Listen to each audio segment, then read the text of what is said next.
XSFM입니다. I, D, W, K. 그 아실의 유승균 PD입니다. 우리가 대전 게임을 예전보다 덜 하게 된 것은 그 게임이 재미없어졌기 때문이라기보다 오락실을 덜 가게 되다 보니 그리 된 것입니다. 우리가 과일을 부수는 게임을 많이 하게 된 것은 최근에 관심이 급증해서가 아니라 모바일로 하기에는 그런 장르가 더 편하기 때문이지요. 플랫폼이 우리의 삶을 얼마나 많이 정의하는지가 올가을 팟캐문학관의 이야기입니다. 2020년 10월 세 번째 주말에 그것은 알기 싫답니다.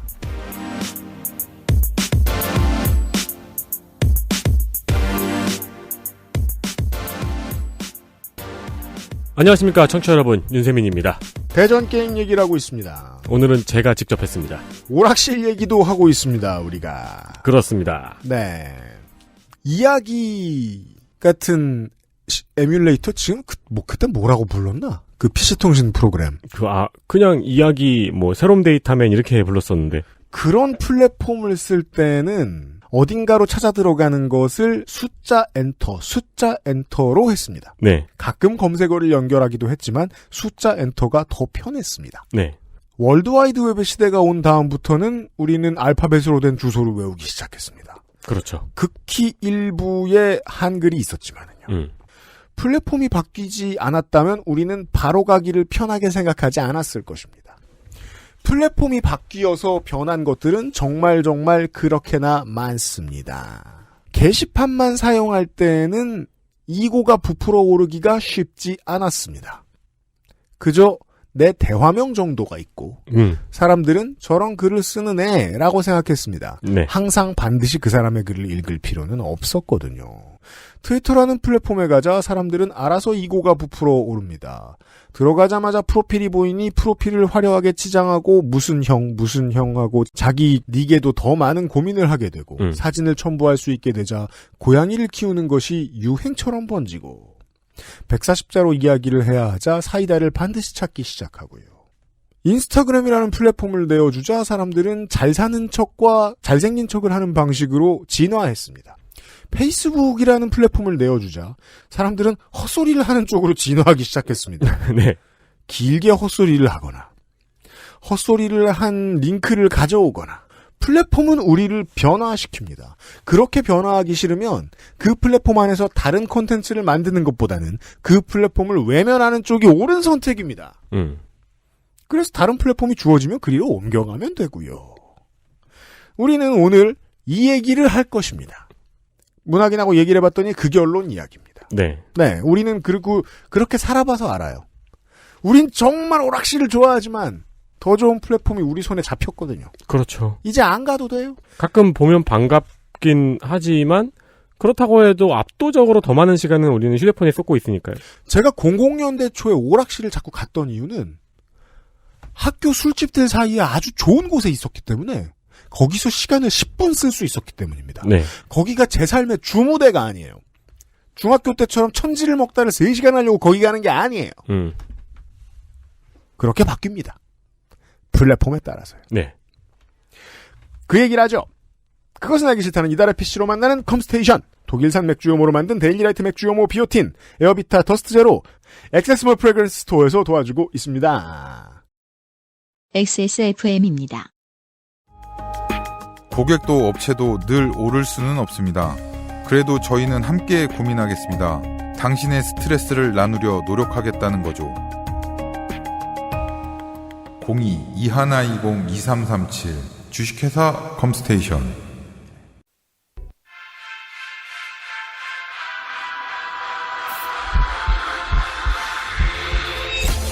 Viva la Juicy by Juicy Couture, 액세스몰 프래그런스 스토어에서.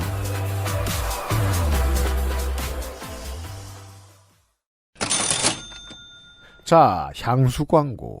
코로나로 인해서 우리의 발길이 뜸해진 곳이 있죠. 그럼요. 네, 대표적으로 면세점이 있습니다. 저는 국밥집일 거라고 생각했는데 지난주에 얘기했잖아요. 부산 사람들이 참 많이 가더라고. 네. 네. 그러니까 물론 모든 곳에 발길이 뜸해졌지만 면세점 같은 경우는 확실히 뜸해졌죠. 특히 못 갑니다. 그렇죠. 일단 외국을 못 가니까요. 네. 네. 언제 또 면세점을 갈 수 있는 기회가 올지 올해 초까지는 꿈을 꿨어요. 네. 이제는 조금 기약이 없는 편입니다. 그렇습니다. 네. 그래서 이제 요즘 친구들이랑 그런 얘기 많이 해요. 많이 좀 갈 걸. 아, 가둬서 다행이다 하고 생각하기도 해요. 그런 부분도 있고요. 네. 네. 그래서 우리는 향수를 인터넷에서 구매하게 됐습니다. 그래서 불안하죠. 향수처럼 가짜 만들기 좋은 시장이 없기 때문입니다. 확신이 없죠? 진짜인지 가짜인지? 그니까요. 네. 인터넷에서 구매하는 향수의 제품이 진짜인지 가짜인지 걱정이 얼마나 많은지는 판매 사이트의 후기를 보면 알 수 있죠. 맞아요. 모두가 의심을 하면서 쓰고 있어요. 맞습니다. 그게 걱정이 된다면 액세스몰에서 향수를 구매해 보십시오. 그 점만큼은 최대한 확실하게 정비해놨습니다. 각 브랜드의 스테디셀러만 모아놓은 액세스몰의 셀렉션. 남자에게 인기 많은 웜 커튼부터 네. 핑크빛 플로럴의 벌사체. 벌사체. 네. 벌사체. 누가 빌려주는 돈이 벌사체? 양봉업자한테 빌려주는 돈인가요? 베르사체. 브라이트 크리스탈까지 향별, 브랜드별 인기 향수들을 위주로 구성했으니 가벼운 설명을 보시고 선택하셔도 좋을 겁니다. 이미 쓰시던 거 다 떨어졌다 그러면 여기 오셔서 구매하셔도 좋습니다. 맞습니다. 액세스몰에서는 여러분이 생각하는 것보다 더 많은 상품을 판매하고 있습니다. 네. 향수를 만나보십시오. 액세스몰 프레그런스 스토어 오랫동안 운영 중이에요. 이 향수도 저는 그러니까 나가기 전에 나를 치장하기 위해 꾸미는 거라는 생각을 많이 하잖아요. 근데 그게 아니고 집에 혼자 있는데 집에 혼자 계신데 기분 전환을 위해서 뿌리시는 분도 많더라고요. 그럼요. 네. 네. 생각보다 생활에 옆에 두면 좋은 것이 향수예요. 네, 그렇습니다. 액세스몰에 구성되어 있습니다.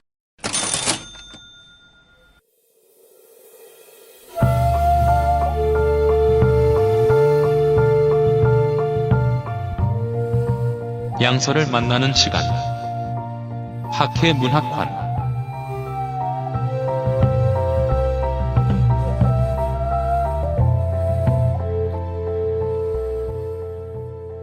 가을의 파케문학관 두 번째 시간입니다. 문학인이 나와 있어요. 안녕하세요. 자, 지난주의 줄거리를 에디터가 정리해 주겠습니다. 지난주의 줄거리는 뭐라고요? 그럼 이건 저보단 네가 잘할 것 같아서. 그러니까 아케이드 게임에서 처음으로 대전 액션 게임이 나왔던 순간, 예. 그리고 대전 액션 게임의 각종 숙련도가 이제 로컬에만 저장되어 있던 숙련도가 명절이라는 민족 대이동을 맞이하여 공유되는 순간, 그렇죠. 그 순간들에 대한 이야기였죠. 예. 맞습니다. 와, 되게 멋있다. 그래요? 감사합니다. 하자면 할 수 있어요, 그렇게. 네. 그런 이야기까지 나왔습니다. 네. 스트리트 파이터 얘기만 이제 지난 시간에 했으니까 이제 그 이후의 대전 게임들도 우리가 이야기를 안 할 수가 없죠. 네. 아니, 그렇게 시장을 다 쓸어버렸으니 안 만들게 생겼습니까? 네. 오락실에 뭐 기계 50대 있었다 치면 큰 오락실에 스트리트 파이터 한참 유행하던 90년대 초반에는 한 기계의 50대 중에 20대는 스트리트 파이터였다라고 저는 기억을 할 정도로. 맞습니다. 네. 그러면 다른 회사들도 가만히 있을 수가 없죠. 쏟아집니다. 제가 스파 이후에 처음 했던 건지 이건 개인적인 기억인데 용호의 건이었습니다. 용호의 건. 예. 용호의 건 같은 경우에는 캐릭터가 좀 컸죠. 그렇죠. 예. 화면에 줌아웃이 되면서 네.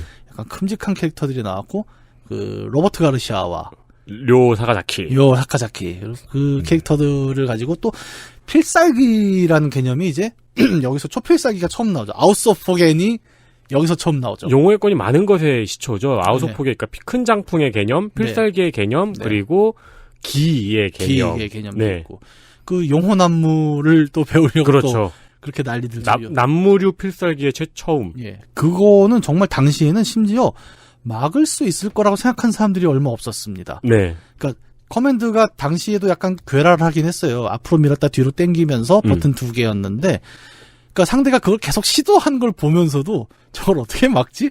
라는 생각을 잘 못했을 정도로 초반에 네. 그러니까 등장만으로도 이미 끝판왕이었던 그런 기술들이 이제 용호의 권을 통해서 나오기 시작을 했죠. 그렇죠. 그리고 이제 한국에서는 크게 유행을 못했지만 북미에서는 이제 모탈 컴뱃이 또 대인기를 끕니다. 어제도 이야기를 드렸으면 좋았을 법했는데 이제 우리가 그 더블 드래곤 이야기하고 스트리트 파이터 이야기하지만 북미의 중년들은 던전 앤 드래곤과 예, 그렇죠. 모탈 컴뱃을 이야기합니다. 네. 모탈 컴뱃은 저는 한이 맺힌 게임인데요. 네. 저는 지금도 친구들이 그걸 안 알려줘서 지금도 몰라요. 그 네. 마지막 커맨드 있죠. 피니시? 네. 그 커맨드를 아직도 몰라요. 나도 모릅니다. 이렇게 모르는 사람들이 있군요. 예. 마지막에 그 잔인한 예. 피니시 커맨드를 몰라요. 나는 사실 그 잔인해서 좀 안 한 것도 있고. 예. 저는 아무도 안 가르쳐줘서. 근데 이제 보통 이제 게임 연구 쪽에 이제 서적이나 연구들이 북미에서 많이 나오는 경향이 좀 있는데 네. 북미에서 다뤄진 문서들을 보면 이 모탈 컴뱃의 중요성이 굉장히 좀 두껍게 다뤄지거든요. 왜냐하면 우리가 오늘날 알고 있는 어떤 그 북미의 게임 규제 이런 거에 모탈 컴뱃이 그렇죠. 매우 큰 영향을 줬기 때문에 맞아요. 예, 누가 봐도 그렇잖아요. 그러니까 굉장히 좀 잔인한 묘사들이 풍풍 나오는데 이제 어르신들께서 딱 봤을 때 그 소위 말하는 야 게임이 이런 잔인한 걸 보여주고 있잖아라고 얘기하기 너무 좋은 사례로 자리가 잡혔던 거죠. 네. 게임사의 데스메탈이죠. 아, 그렇죠. 그렇죠. 데스메탈 네. 같은 느낌이에요. 최근에 모탈 컴뱃 같은 경우에는 얼마 전에 동영상을 봤는데 네. 최근도 아니고 몇 년 됐죠. 근데 그 피니시 무브 같은 데서 아예 이렇게 들어가면은 갑자기 엑스레이 샷으로 들어가면서 뼈 부러지는 그렇죠. 걸 보여주고 아, 예, 그러더라고요. 요즘은 뭐 이제 그런 것들이 좀 보편화가 돼서 철권이나 스트리트 파이터도 이제 주요 필살기가 들어갔을 때 그 게임 플레이 타임을 아예 멈춰버리고 네. 그 되게 화려한 액션을 보여주기도 하잖아요. 그렇죠. 그러니까 대전 격투 게임도 굉장히 또 계속적으로 발전을 하고 있는 장르라고 볼 수 있고. 근데 모탈 컴뱃은 한국에서 이렇게 좀 매니악한 형태로 자리 한국에서 안 잡혔고. 팔렸어요. 예. 그때 다 킹 오브 파이터였죠. 예. 그 사이에 있는 게 아랑전설이죠. 페이탈 퓨리. 네. 이것도 처음에 캐릭터 3개로 나왔다가 네. 이제 2부터 우리가 알고 있는 그 최초의 한국 격투 캐릭터 김가판. 네, 김가판이 여기 출격을 하면서 또 네. 나름 인기를 모았고 그 아랑전설 같은 경우에는 가장 이제 내세웠던 게 이제 두 줄 라인. 위아래로 움직일 수 있죠. 네, 그러니까 격투 공간이 2D에 이제 단순히 상하로만 좌우로만 대전하던 공간에서 굴러서 회피할 수 있다. 네. 사실 이게 전략적으로 잘 쓰인 동네는 제가 거의 못 봤습니다. 네. 되게 그냥 왔다 갔다 하는 데만 쓰였고 나중에 이 공간성이 본격적으로 좀 격투 공간으로 활용되는 건 이제 철권. 네, 와서. 와서. 진짜 3D 게임. 예, 그때쯤에 되는 뭐 거고. 이제 버추얼 파이터, 예, 소울 에지. 네. 그런 게임들이 있었습니다. 그리고 또 거론하지 않을 수 없는 격투 게임이 있죠. 사무라이 쇼다운 시리즈가 있죠. 아, 그렇죠. 예. 저는 매니아였어요. 다들 그랬죠. 네. 근데 이 게임의 경우에는 또 이제 외색이라는 또 굉장히 많은 공격에 시달려야 했었습니다. 네. 원까지는 그냥 그랬어요. 근데 2에서 이제 겐주로가 그 화투장을 던지기 시작을 네. 하면서 사무라이 쇼다운 2 같은 경우는 놀라운 게 그리고 그 타이틀 화면에 네. 사우라비 투혼이라고 한글로 적혀 있었어요. 예. 사무라이를 자꾸 사우라비로 바꿔 이게 원래 우리나라 말에서 왔다 또 이런 네. 주장에 싫어가지고 근데 이 얘기는 제가 자주 말씀드리는 그 오락실에 지능개발 써있는 거랑 별 차이 없습니다. 그렇죠. 그냥 네. 그 민족주의자 선생님들이 가끔 그런 얘기하고 그랬는데. 네. 사무라이 쇼다운 2 하우머로 비기 아세요? 비기요? 앞으로 뒤로 6번 한 다음에 그 큰 칼 누르면은 네. 대공기 필살기 숨겨진 거 나가요. 나 그거 지금 처음 들었다. 예, 그게 있어요. 제가 사시오 쪽은 많이는 못 해봤거든요. 그 게임 뭐 한다고 해서 모든 게임을 다 하진 못합니다. 가끔 나한테 막 아무거나 물어보는 사람도 있어. 아니 한 달에 게임이 몇 개 나온지 알아요, 여러분? 내가 다 못합니다. 근데 모른다고 막 저는 너는 진정한 게임 연구자 아니다 또 이래. 모르는 게 얼마나 많은 거예요. 맺혔으면. 또 우리가 이제 그 다음에 나오는 3D 액션 게임의 계보들이 있죠. 버파와 철권. 네. 원래 버추얼 파이터가 먼저 나왔잖아요. 네. 처음에 약간 그 종이접기처럼 생긴 캐릭터지만 어쨌든 그럼에도 불구하고 지금의 우리나 종이접기라고 표현하지. 예. 그때는 충격받았죠. 되게 현실적이다라는 표현을 했어요. 우리. 게다가 이 큰 오락실에서 큰 아케이드에서 살다 처음 보는 거대한 화면 같은 거 들여가지고 예. 거기에 꼭 버추얼 파이터 네. 심었어요. 기계도 컸고 네. 그 뭐랄까 동작 자체도 이게 2D의 그림이 아니라 3D 공간에서 뭔가 이렇게 좀 더 리얼하게 움직인다라고 되게 좀 획기적이었고 네. 뭐 철권 같은 경우에는 아직까지도 그러니까 많이 이제 마니악해진 격투 게임의 분야에서 현재까지도 뭐 메이저 스파와 함께 그렇죠. 예, 지금 현재 철권 대전 게임 메인 종목을 2개 꼽으라면 철권 7하고 예, 스트리트 파이터 5죠. 그렇습니다. 가장 오래 살아남은 이제 두 게임으로 자리 잡게 됩니다. 이렇게 쭉 뭐 여러 게임들 그 게임들의 역사를 갖고 있는 이제 대전 게임을 훑어보면 좀 흥미로운 지점들을 이야기해 볼 수 있을 거예요. 일단 격투 게임 붐이라고 하는 것은 이제 오늘날은 대중적이라고 부르긴 조금 어려운 상태가 됐습니다. 네. 왜냐? 아까 우리가 어제 얘기했던 것 중에 그런 얘기를 했었죠, 제가. 한 게임이 대중화되기 위해서 필요한 것은 소프트웨어의 인기만은 아니다. 네. 그렇죠. 예. 그 게임을 플레이할 수 있는 공간, 환경이 마련되어야 플랫폼입니다. 이게, 네, 대중화가 되는데 오늘날의 격투 게임이 분명히 일정 부분 매니아들을 갖고 있음에도 불구하고 우리가 대중화된 게임이라고 말하기 어려운 이유는 오락실이 없어졌기 때문입니다. 플랫폼을 잃어버렸기 때문입니다. 네. 어느 순간부터 연구하신 연구자가 있다면 갑자기 어느 순간부터 인류의 퍼즐 게임에 대한 소비가 예전처럼 다시 늘어난 때를 발견할 수 있을 거예요. 네. 그건 모바일 시대가 열리고부터죠. 그렇죠. 플랫폼의 변화입니다. 네. 오락실이 없어졌으니까 오락실 기반으로 가장 인기 있었던 격투 게임이 함께 사라진 거죠. 대중적인 측면에서는. 오락실이 소멸한 것은 또 아까 지금 스마트폰 얘기를 하셨지만 이거는 스마트폰과 또 되게 밀접한 영향이 있어요. 예를 들어볼까요? 옛날에 우리 약속 잡을 때 우리 유선전화 시절을 생각해 봅시다. 네. 그러면 약속을 어떻게 잡냐면 제일 먼저 나오는 게 전화 예절입니다. 이게 뭐냐? 그건 초등학교 때 배웠죠, 우리. 예. 그러니까 옛날에 그 기억나요? 몰라. 초등학교 3학 4학년 교과서에 뭐라고 나오냐면 친구네 집 전화할 때 쓰는 예절에 대해서 교육이 있었어요. 네. 아, 그래요? 네. 예. 그래서 처음에 되게 집 그건 전화밖에 현실적이구만. 집 전화밖에 없었을 때잖아요. 그러면은 전화를 해서 뭐 엄마나 아빠가 받아요. 그러면 안녕하세요. 저는 누구의 친구? 세민이 친구 경혁이라고 하는데요. 아, 이거를 가르쳐 줍니다. 그렇구나. 예. 그러면은 이제 그래 잠시 기다려라 하고 바꿔줍니다. 네. 그 얘기가 교과서에 실려 있고 교육이 됐었. 그래서 이제 교과서에 나오지 않은 반응을 보이면은 긴장하는 상황 같은 건 기억나요. 예를 들어 뭐 할머니 받았다. 뭐? 그렇죠. 뭐라고? What? 이러시면 그때 당황하죠. 끊기도 하고 놀래가지고. 형이 받았다. 근데 대뜸 욕부터 한다. 그 시간엔 항상 친구 2명이 나와서 역할 정해가지고 실습 연극을 했어요. 맞아요, 네, 맞아. 진짜요? 네. 네. 거기서 저 웃기려고 뭐 하면 혼나고. 그렇죠. 없는데? 이런 거 하는 친구 꼭 있었죠. 네. 그거 어떻게 하면 웃겨보려고 하는 친구들이 있어요. 그렇구나. 예. 그런데 요즘 생각해보면 이제 저도 이제 아들이 초등학생이거든요. 네. 근데 제가 이 얘기를 왜 갖고 왔냐면은, 그러니까 우리 아들이 하는 걸 보고 깜짝 놀란 거예요. 그러니까 요즘은 애들이 이제 휴대폰이 다 있어요. 네. 또 재밌는 게 있습니다. 공신폰이라는 게 있어요. 또 그게 뭐예요? 이게 뭐냐면 이제 스마트폰은 게임이 되잖아요. 공부 전혀? 공신폰은 게임이 안 깔립니다. 게임이 안 깔리는 폰이 있구나. 네, 그런 걸 만들어서 팔더라고요. 그건 제가 써야 될 것 같은데. 모두에게 필요합니다. 네. 그리고 애들이 그냥 저 친구랑 이렇게 연락해서 만나고 이런단 말이에요. 근데 뭐 휴대폰을 다 갖고 있는 건 아니거든요. 그럼 이제 휴대폰 없는 친구는 연락이 안 되잖아요. 그렇죠. 근데 저랑 이제 같은 아파트 단지에 사는 애한테는 연락할 수 있는 방법이 있습니다. 어떻게요? 왜냐면 집에 인터폰이 있으니까. 인터폰. 몇 동 몇 호 누르면 연결되잖아요. 그래서 내가 그 얘기를 한 거예요. 야, 너 저기 걔네 집 연락하려면 그 동호수는 알잖아. 그거 눌러. 그러면 진짜요? 그럼 걔가 받아요? 그러고, 아니, 걔네 엄마가 아빠가 받으면 바꿔달라 그러면 되잖아. 바꿔주는 게 뭐예요? 모릅니다. 모르는군요. 그러게요. 바꿔준다라는 말은 전화 이전에도 있었던 말이니까. 예, 이거 꼭 몰라요. 그 뜻인지 연결할 수 없죠. 예, 왜냐 스마트폰은 우리 신체의 일부잖아요. 네. 하지만 인터폰, 유선전화는 저 한 번도 우리 신체의 일부가 된 적은 없습니다. 그렇죠. 바꿔달라니 이게 무슨 소린가? 애가 이해를 못하는 거예요. 그렇죠. 네. 저도 되게 놀랬거든요. 근데 이제 친구네 집에 전화하려면 옛날에는 그래서 그걸 그 에티켓을 알아야 했던 시절이 있었단 말이죠. 네. 아까 우리 오락실에서 막 그 형 빨리 와줘야겠어도 만약에 전화를 했었다면 그 단계를 거쳤겠죠. 당장 와야 되는데. 그렇죠.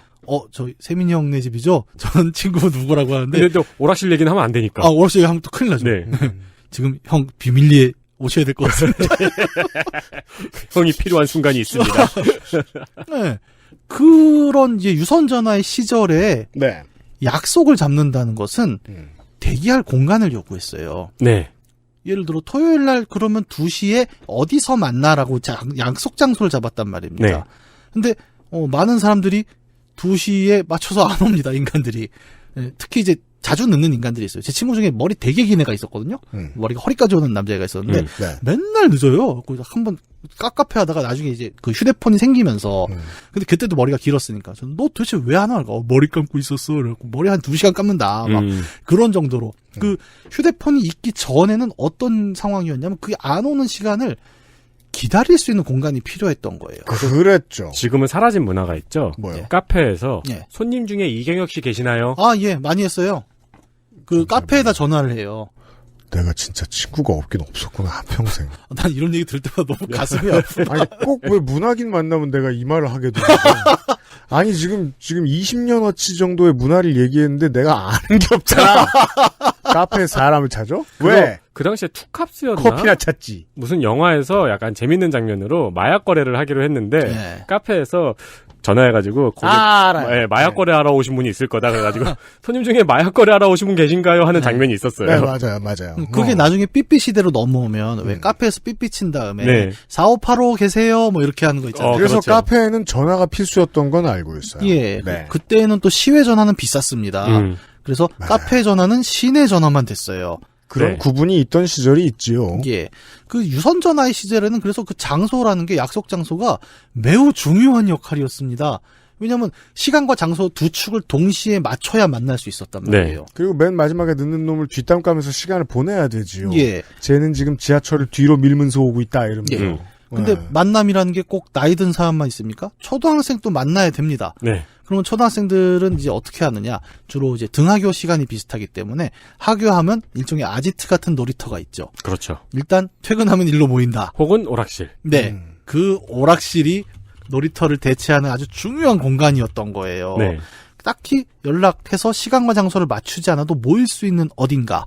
이런 장소로서의 기능을 했던 게 오락실이었습니다. 이게 조금 더 이제 나이가 들고 나서도 이제 오락실은 이제 어떤 상업지구, 유흥지구에서도 휴대폰이 없었던 시절에는 모일 수 있는 장소로 기능을 했어요. 네. 오락을 좋아하는 사람은 오락실에서 만났고. 아, 우리 대학 다닐 때구나. 예. 예, 이제 기억이 돌아오십니까? 조금. 네. 왜냐하면 그때는 이제 제가 오락실에 가 있으니까 사람들이 그러고 있다는 걸 네. 관찰할 수 있거든요. 누굴 만나네. 이게 막 펌필업을 하다가 네. 누가 불러 뒤에서 오빠 이러면 오케이 이러면 나간다고. 네, 그렇게 했죠. 아니면 뭐 시계 타면서 그냥 시계만 보고 있어야 그럼 돼. 저는 어릴 때 버릇이 있어가지고 저 동전 안 쌓아놨나 이렇게 쳐다보고. 지난주에 이어. 펌프 같은 거는 심지어 저는 오락실 소속 팀이었어요. 아, 진짜요? 네. 야, 부럽다. 나는 펌프를 못 해봤어요. 아, 진짜요? 왜냐하면 제가 남성이니까 이제 군대를 가잖아요. 99년에 군대를 갔는데, 네. DDR하고 펌프가 딱 저 군대 가기 직전에 그렇죠. 나옵니다. 그렇죠. 네. 그래서 정말 발 한 번 대보고 끌려간 거예요. 아, 진짜요? 그리고 이제 그 당시에는 100일 휴가라는 게 있어갖고 100일째 되는 날 휴가를 나왔는데 온 사람들이 펌프를 뛰고 있는 거예요. 근데 그렇죠. 나는 이미 100일을 늦은 거야. 네. 그리고 내 발에는 군화가 붙어 있어. 정말 뭐라고 해야 되나? 막 울면서 들어갔어요. 그러니까 저는 춤추는 것도 좋아하고 게임도 좋아했거든요. 근데 두 개가 교집합이 나왔는데 군대에 있는 거예요. 정말 통한이었습니다. 아, 그때는 웃기지 말란 말을 하는 대신에 다리를 벌리고 사각형으로 왔다 갔다 했었어요. 사람들이 웃기지 마라 이러면서 그리고 심지어 그 노래의 원래 제목은 또 다른 진심인데 아무도 몰라요. 웃기지 마라. 제발 좀 가라. 하드모드를 제가 그래서 부대에서 저 보도블록 있죠, 네모나게. 그거를 놓고, 그때 펌프 무슨 과자가 있었거든요? 네. 그 과자를 사면 족보를 줬습니다. 아, 그래요? 그거를 들고 가서 계속 밟으면서 연습을 했어요. 밖에 나가면 이거 해야지, 이러고. 히든이, 그 당시에 펌프 커맨드로 히든을 넣을 수 있잖아요. 네네. 히든이 보통 사람들이 하는 건 올라가다가 중간에 사라지는 거잖아요. 예. 아예 아무것도 안 나오게 할 수 있는 히든 커맨드가 있어요. 네. 저는 펑키투나잇 아직도 그걸로 할 수 있어요. 더블. 펑키 투나잇. 펑키 투나잇은 정말, 그러니까 어떤 의미로 게임사의 한 획을 그은 곡이라고 저는 생각을 하는 게, 네. 이 발로 하는 리듬 게임에도 두 가지 계열이 있는데, 그러니까 스코어러 계열이 있고, 스텝. 예, 스텝을 이제 얼마나 정확하고 빠르게 밟아내느냐. 있고, 퍼포먼서 계열이 네. 있죠. 근데 이 펑키 투나잇이 퍼포먼서 계열에서 굉장히 좀 많이 쓰이는 그렇죠. 곡이잖아요. 네. 제가 유튜브에서 관련 영상만 보고 있으면 1시간이 날아갑니다, 정말. 특히 펑키투나잇 같은 경우에는 뭐 날개라든가 뭐 문워크라든가 많은 걸 할 수 있는 예. 족보이고 마지막에 저 끝에 있는 두 개를 밟게 돼 있잖아요. 예. 거기서는 모두가 레인보우를 했죠. 아, 정말 옛날 생각이 나요. 아, 난 진짜 너무 놓쳤기 때문에 그 당시를. 우리는 플랫폼이 바뀐 얘기를 하고 있었어요. 죄송합니다. 아, 네. 고맙죠? 네. 딱 놓친 게 눈에 보여가지고. 네. 신나게 얘기하면서 눈이 흔들리고 있어요. 플랫폼, 그러니까 오락실 얘기를 한참 하고 있었는데 오락실이 결국 그렇게 해서 소멸을 했잖아요. 네. 네. 오락실이 소멸하게 된 계기는 저는 휴대폰이 굉장히 큰 역할을 했다고 생각을 하는 거예요. 그럼요. 두 가지 의미죠. 하나는 그 약속의 장소라는 의미를 휴대폰이 다 날려버렸잖아요. 네. 예. 이제는 어떻게 만납니까? 그냥 전화해서 어디야? 그렇죠. 예. 우리가 알고 있는 정보화의 순서에 나와 있던 기억들을 그냥 떠올려 보시면 됩니다. 2000년대 말 이때만 해도 사람들이 스마트폰이 하도 신기해서 스마트폰이 바꿔놓은 세상에 대해서 자꾸 평가를 했어요. 그러면서 스마트폰 때문에 없어진 플랫폼과 없어진 편의시설들에 대해서 막 대화를 했단 말이에요. 예. 벽시계가 없어지는 집이 네. 있고 달력이 없어지는 집이 있고 사람의 만남으로 말할 것 같으면은 제가 다니던 학교 앞에는 그 유명한 사회인문학 서점이 있었는데 그 앞에 언제나 전지 하나를 붙여놨어요. 그러면은 네모를 딱 그려놓고 어느 과 어느 술집, 어느 과 어느 술집, 어느 동아리 어느 당구장 이런 게 막 써 있었어요. 그러면 사람들이 지나가다가 다 거기를 한번 봐요. 그리고서 갈 곳을 새로 정하거나 그때는 삐삐를 안 쳐도 갈 수 있었던 거예요. 그렇죠. 그런 많은 문화들이 새로운 플랫폼인 모바일 속으로 빨려 들어갔죠. 예. 그 중에는 아케이드도 있었습니다. 네. 오락실이 없어졌다. 아케이드 오락실이 없어졌다는 것은 이제 휴대폰이 날려버린 그 장소성의 문제도 있지만 동시에 또 아주 직관적으로 게임을 스마트폰에서 할 수 있게 된 시대라는 것도 또 큰 역할을 했죠. 그렇죠. 예, 꼭 동전을 들고 가서 되게 시끄럽잖아요. 또 오락실은 그런 이제 여러 사람과 얽혀 있는 퍼블릭한 공간이 아니어도 그냥 이어폰을 내 귀에 끼고 앉아서 지하철이나 버스에 앉아서 게임을 할 수 있게 됐다라는 것은 또 다른 의미의 게임 대중화죠. 그렇죠. 특히 이제 우리가 지금 겪고 있는 오늘날 갑자기 게임이 대중화됐다고 어느 날부터 사람들이 얘기를 하지 않습니까? 이것은 그 전에 있던 게임들이 대중화됐다고 말해서는 안 된다고 저는 봐요. 정확히는 모바일 게임을 통해 대중화가 된 거죠. 그렇죠. 데스크탑의 보급, 콘솔의 보급 이런 것과 비교할 수 없죠. 예. 사실은 이제 게임 얘기를 할 때 가장 중요하게 짚어야 되는 부분 중에 하나가 이 매체는 이제 디지털 매체고 굉장히 두터운 인프라를 필요로 합니다. 그러니까 예를 들어 리그 오브 레전드를 볼까요? 최소한 일정 수준 이상의 하드웨어를 갖춘 컴퓨터가 필요합니다. 네. 그렇죠. 그리고 그 컴퓨터는 일정 수준 이상의 안정적인 전력 공급을 필요로 했죠. 그리고 그 사람들을 랜덤으로 5을 묶어놨을 때 네. 렉이 안 걸려야 돼요. 아무도. 예. 그건 또 두터운 서버랑 네트워크 인프라가 구축된 나라에서나 가능한 일이거든요. 네. 중간에 정전되면 어떻게 할 겁니까? 평양에 맨날 스팀에 IP 하나 뜬다고 저 김정은이 하는 거라고 하자면 김정은은 환장할 거예요. 뭐 이런 인프라가 안 돼 있으니까. 그렇죠. 네. 아니 4명이 없잖아 지금. 네. 김정은 입장에서는. 네. 내가 기똥찬 플레이를 했어요. 네. 누구한테 자랑할 거야? 자랑할 게 없어요. 구경꾼도 없어요. 네. 내가 오늘 펜타키를 했어. 그러면은 밑에 사람들 잘하셨습니다. 근데 이 영혼 없는 박수를 친단 말이에요. 그렇죠. 그리고 인민 넷이 죽었구만이라고 생각을 하겠죠. 그러니까 모르는 사람이 박수 쳐주고 환호하는 게 우울한 이유죠. 네. 진짜 명예는 거기에 있지 않으니까. 거기에 있지 않아요. 그래서 게임, 이제 모바일 게임으로 만약에 이 생각을 갖고 오게 된다면 이 게임도 굉장히 두터운 인프라를 필요로 하는 거기 때문에 게임이 대중화됐다라고 얘기하는 건 이제 글로벌한 얘기할 땐 굉장히 말이 안 되는 얘기입니다. 네. 예. 그러니까 예를 들어 영화를 역으로 들어보면 영화는 깜깜한 밤에 스크린만 걸어놓고 아무렇게나 영사할 수 있거든요. 그렇죠. 예. 그리고 왜 시골이나 약간 아직 개발 덜 된 곳에서는 차로 그냥 스크린 영화 갖고 가서 막 틀어주기도 하는 이런 자선 사업도 한단 말입니다. 네. 게임은 그게 안 돼요, 잘. 안 돼요. 굉장히 이 대중화라고 얘기하기는 조금 어려운 부분이 아직까지 존재를 한다. 입력기기와 네트워크. 예. 그런 하드웨어에 굉장히 좀 종속된 매체다라는 점은 좀 이야기를 해야 될 것 같습니다. 그리고 하드웨어. 네. 어쨌든 얘기를 살짝 돌았는데 그런저런 이유로 스마트폰의 시대는 오락실을 좀 밀어냈죠. 그러면서 누구나 좀 쉽게 들를 수 있는 장소로서의 오락실은 퇴조하고 그 오락실을 기반으로 성장해왔던 자신의 숙련도를 극한까지 올려왔던 그 무림의 격투 게이머들은 크게 한 두 가지로 분화가 됩니다. 네. 네. 첫 번째 유형. 여전히 나는 격투 게임 많이 하고 여기서 나의 실력을 증명하는 것에 굉장히 쾌감을 느낀다. 이들은 콘솔, 플레이스테이션이나 엑스박스로 제공되는 그 격투 게임들 그리고 PC에 조이스틱을 붙여서 하는 그 게임들로 넘어갑니다. 네. 네. 그래서 콘솔에다가 조이스틱을 붙입니다. 네. 그 콘솔은 또 패드로 하는 분들도 많아요. 네. 또 컴퓨터로 키보드로 하는 분도 계십니다. 패드도 아날로그 스틱으로 하시는 분과 십자키로 하시는 분이 나뉘고. 네. 그리고 뭐가 더 우월하냐 맨날 싸우는데 그 각 인터페이스별로 다 우승자가 나오죠. 또 네. 신기한 게 역시 적응의 동물입니다. 그럼요. 예. 그렇게 해서 여전히 그 격투 게임의 하이 클래스 마니아들은 굉장히 나름의 그 탄탄한 팬덤을 구축을 하고 있어요. 그렇죠.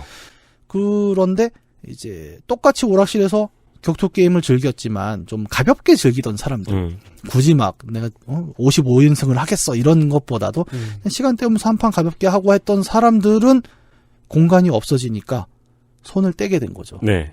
플랫폼은 그렇게나 강력합니다. 네. 그리고 이 사람들이 손을 뗀 것은 단순히 이제 격투 게임 재미가 없다의 문제가 아닙니다. 되게 손쉬운 대체제가 등장을 했죠. PC방이 나왔어요. 그리고 모두가 어느 날부터 스타를 하게 됩니다. 이 인싸라고 하죠.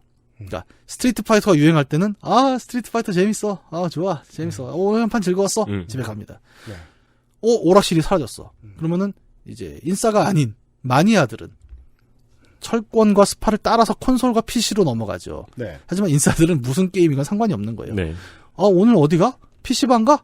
그래 스타 한 판에 자기는 잘하지 못해도 그냥 이렇게 어울려 노는 게 좋은 거예요. 이제 그렇게 흘러가는 사람들은 격투 게임을 이렇게 막 미련을 느끼진 않죠. 캐주얼 이용자. 대중. 네, 대중이라고 우리가 부르는 딱 네. 그 지점들. 이렇게 해서 격투 게임을 함께 즐기던 사람들이 나뉘게 돼요. 그래서 스타를 하던 사람들도 이제 상당수 그쪽에서 유입된 사람들도 있을 것이고요. 그렇죠. 그래서 이제 스트리트 파이터, 철권 이렇게 격투 게임의 대명사로 불리던 게임들의 전성기라는 것은 그 오락실의 전성기와 겹칠 수밖에 없어요. 그리하여 동네의 철권 고수는 외로워지는 거죠. 외로워졌습니다. 예. 그 인터넷 시대 네트워크가 들어오기 시작하면서 오락실도 되게 많은 변화를 겪는 게 오락실에 이제 랜선이 꽂히기 시작을 하거든요. 네. 그렇죠. 그래서 철권 같은 경우가 굉장히 대표적이죠. 지금의 철권은 아예 컴퓨터와 대전하는 모드가 없죠. 네. 그냥 랜선 상에서 나랑 랭킹이 비슷한 사람을 계속 매칭시켜주는 네. 형태로 바뀌었습니다. 이렇게 고개를 돌려서 오락기 맞은편의 사람을 보는 문화도 사라졌죠. 네. 그래서 그렇죠. 그리고 자신의 순위가 정확히 전체 철권 유저 중에 몇 위, 상위 몇 프로인지가 나오고 등급제가 적용이 되고 대신 아직 그 흔적은 남아있어요. 네. 아이디에 소속 오락실을 적잖아요. 네. 그 아이디 카드도 있고 네. 뭔가 그 오프라인 특유의 또 감각이 남아있는 부분들이 뭐, 있고 강북 성심 오락실 예. 이렇게. 그러니까 그 패턴을 우리가 통사적으로 이해하게 됐습니다. 지금 지난주와 이번 주를 통해서. 예. 지역 문파가 어떤 의미인가 역사적으로. 네. 옛날에 그 권투 신인왕전 보면 그런 거 있잖아요. 성북 정암 체육관 네. 49km 그렇죠. 딱 그 느낌. 소속이 어디다라는 게 아직도 이제 그 물성으로 좀 남아있는 부분은 참 흥미롭고 조만간 없어질 것 같아서 좀 아쉽기도 하고 그렇죠. 또 그런 네. 면이 있죠. 어쨌든 이 얘기를 드린 거는 이제 오락실이 소멸하면서 발생한 이제 격투 게임에 좀 더 마니악해지는 현상이 존재를 한다는 점입니다.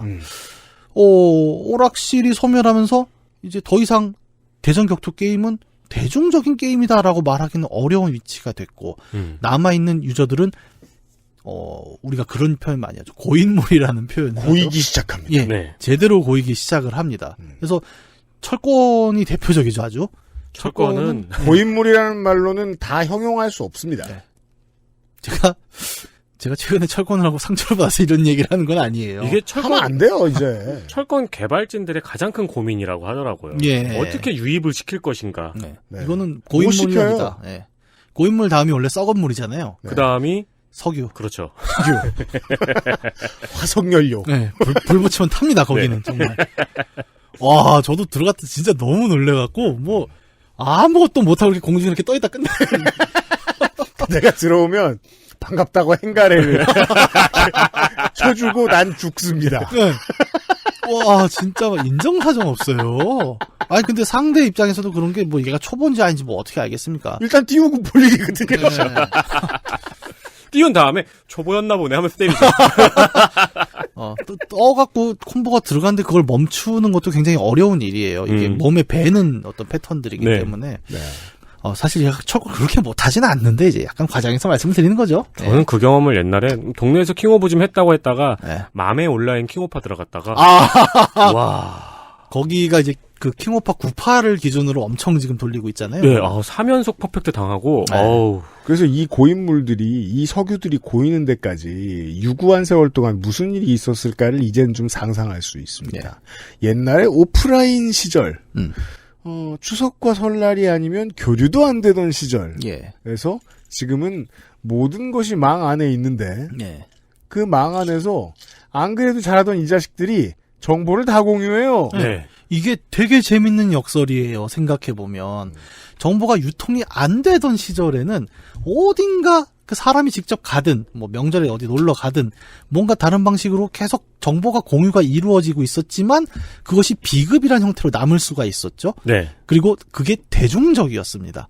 근데 시대가 바뀌어서 네트워크 기반의 소위 말하는 정보 유통이 굉장히 높아진 시대가 됐죠. 게임 매니아들은 더욱 매니악해졌고, 그런데 정보를 실제로 찾는 것은 예전에 비해서 말도 안 되게 쉬워졌어요. 네. 철권을 대표적으로 보죠. 만약에 여러분 철권을 지금 입문하고 싶잖아요. 매우 쉽습니다. 철권 가이드라고 구글 검색창에 그냥 한번 쳐보세요. 다 나옵니다. 유튜브 보시면 돼요. 예. 옛날에는 막 그런 거 있잖아요. 우리 아까 얘기했던 어떤 콤보를 넣을 것인가를 뭐 빵을 하나 사줘야 가르쳐주던 비급의 시절은 끝났습니다. 그러니까 전근대에서 근대로 넘어온 거예요. 모든 네. 정보는 공개가 됐어요. 그리고 또 손풀기 연습하기 참 좋은 게요. 이 대전 게임 그 유튜브 가이드 보면서 하는 게 예. 조이스틱 놓고 계속 따라하면 네. 어느 정도 갑니다. 네. 그리고 네. 어느 정도 내가 됐다고 생각하는 순간 뜹니다. 그러니까 문제는 이제 나는 그걸 완벽하게 익혔는데 예. 내가 익히기 전에 떠 있다는 거죠. 그러니까 예. 첫 탈을 넣기 전에. 예. 누구나 괜찮은 콤보 기획은 가지고 있죠. 그렇죠. 청학기 전까지는. 네. 되게 그래도 역설인 거예요. 그러니까 사람들은 더 대중화된 정보의 시대를 맞았지만, 더 플레이하는 사람들은 매니악해졌고, 게임을 하는 건 매우 쉬워졌다고 판단되지만 실제로 하는 건 어렵습니다.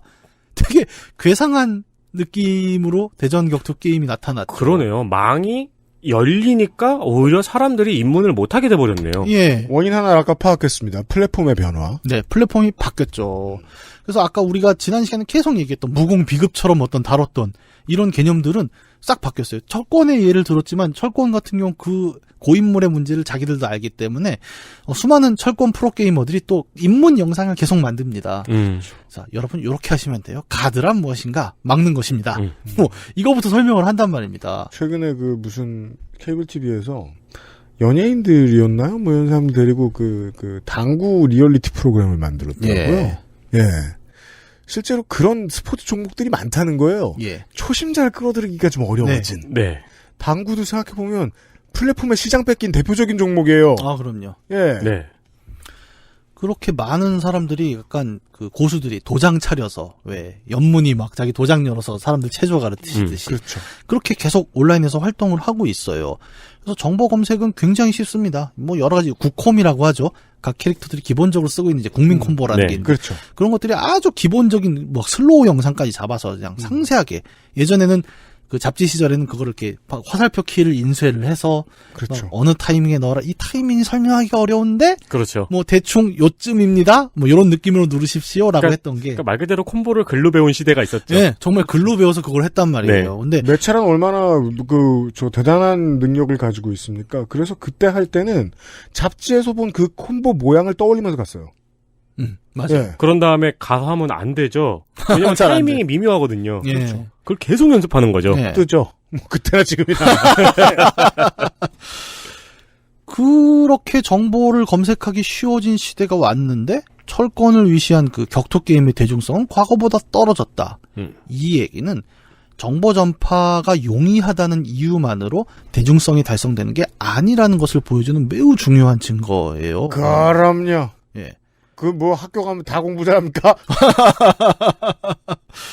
그러니까 사람들은 쉽게 그렇죠. 아니 뭐 이야기가 많이 거론되고 더 많은 미디어에서 이야기가 다뤄지면 대중하다라고 얘기하지만 아닌 경우가 있어요. 이처럼. 네. 예. 그래서 그런 결론 쓰는 칼럼니스트들은 다 쓸모없다고 보죠. 공론회장에서 더욱 논의가 됐으면 좋겠다. 이런 결론. 어쩌라고. 철권 같을 수도 있어요. 그렇죠. 네. 네. 뭐 굉장히 좀 철권이 특수한 사례다라고 말씀하실 수도 있겠죠. 물론. 하지만 우리는 가장 흔한 사례로 얘기하는 거예요. 네. 철권은 오락실의 퇴조와 함께 결국 스틱이 필요했다라는 인식 속에서는 대전 격투 전반이 함께 퇴조할 수밖에 없었던 플랫폼적인 한계를 맞았잖아요.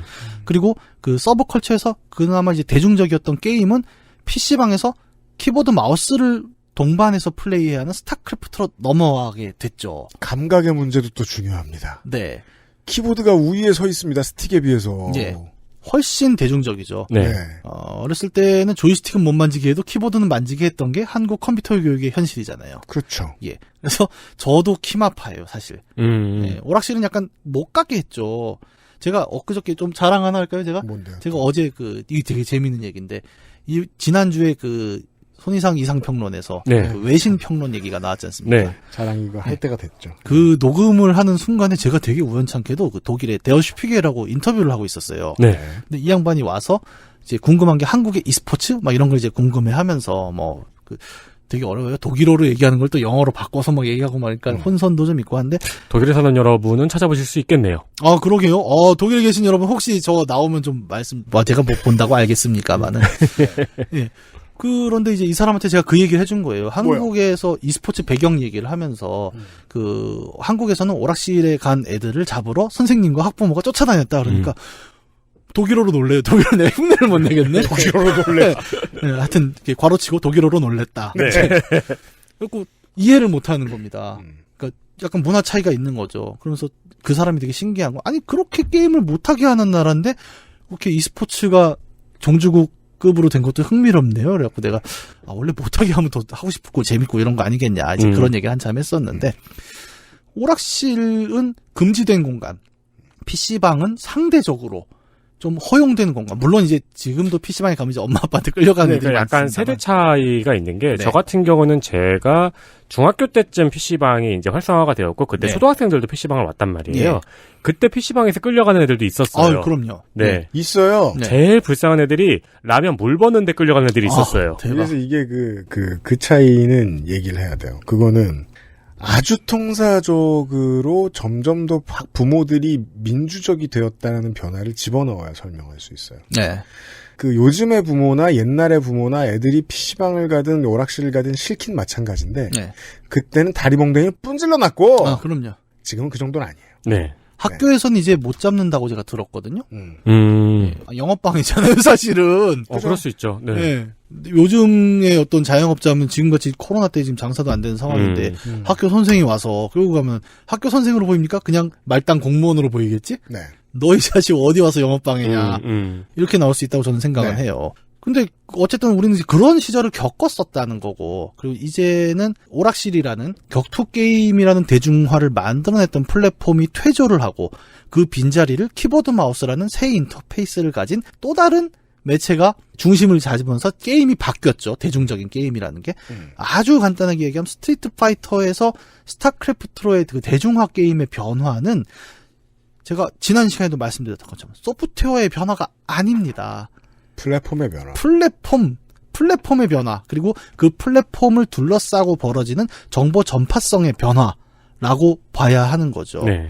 그래서 하나의 게임, 비단지 게임만을 갖고 얘기하는 건 아니에요. 하나의 흥행이라는 것은 절대 그 컨텐츠 자체만으로 이루어지는 것은 아니라는 이야기를 좀 볼 수 있다는 거죠. 컨텐츠의 힘만으로 우르르 몰고 가는 어떤 것은 거의 없습니다. 예.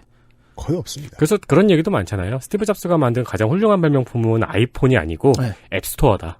가깝게는 그것도 있죠. 그러니까 낙검수가 그렇게 데이트를 친 배경에는 낙검수 컨텐츠만 있었던 건 아니죠. 네. 플랫폼.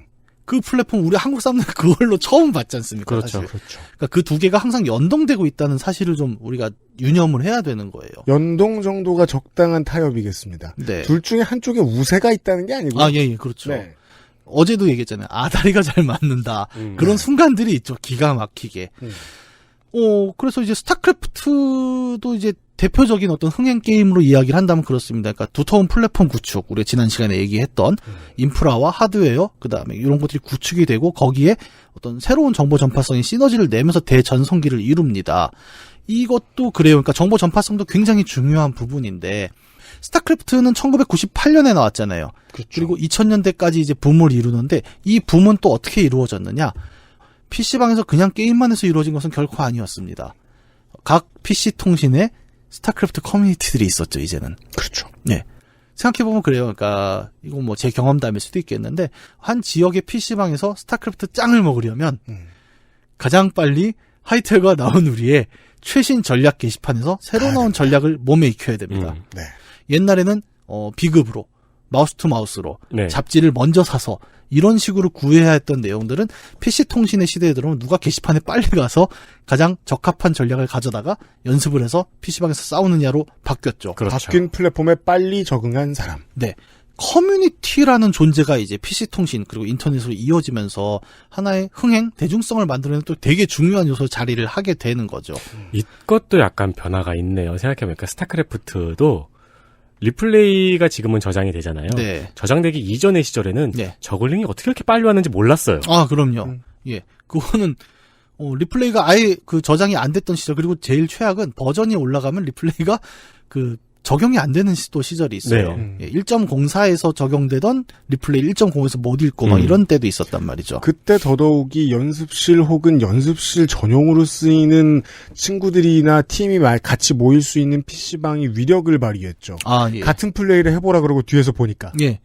그래서 PC방별로 이제 길드라는 게 또 형성이 되잖아요. 클랜 네. 길드. 그래갖고 그 안에서 전략 연구하고 막 이런 것들이 이제 오늘날 e스포츠까지도 이어지기도 하는데, 뭐 그런 것 이제 얘기를 떠나서, 그러니까 당시에 스타크래프트 대중화된 게임이라고 했을 때, 그걸 플레이하셨던 청취자분들이라면은 이렇게 물어볼 수 있어요. 정말 너 게임만 했어?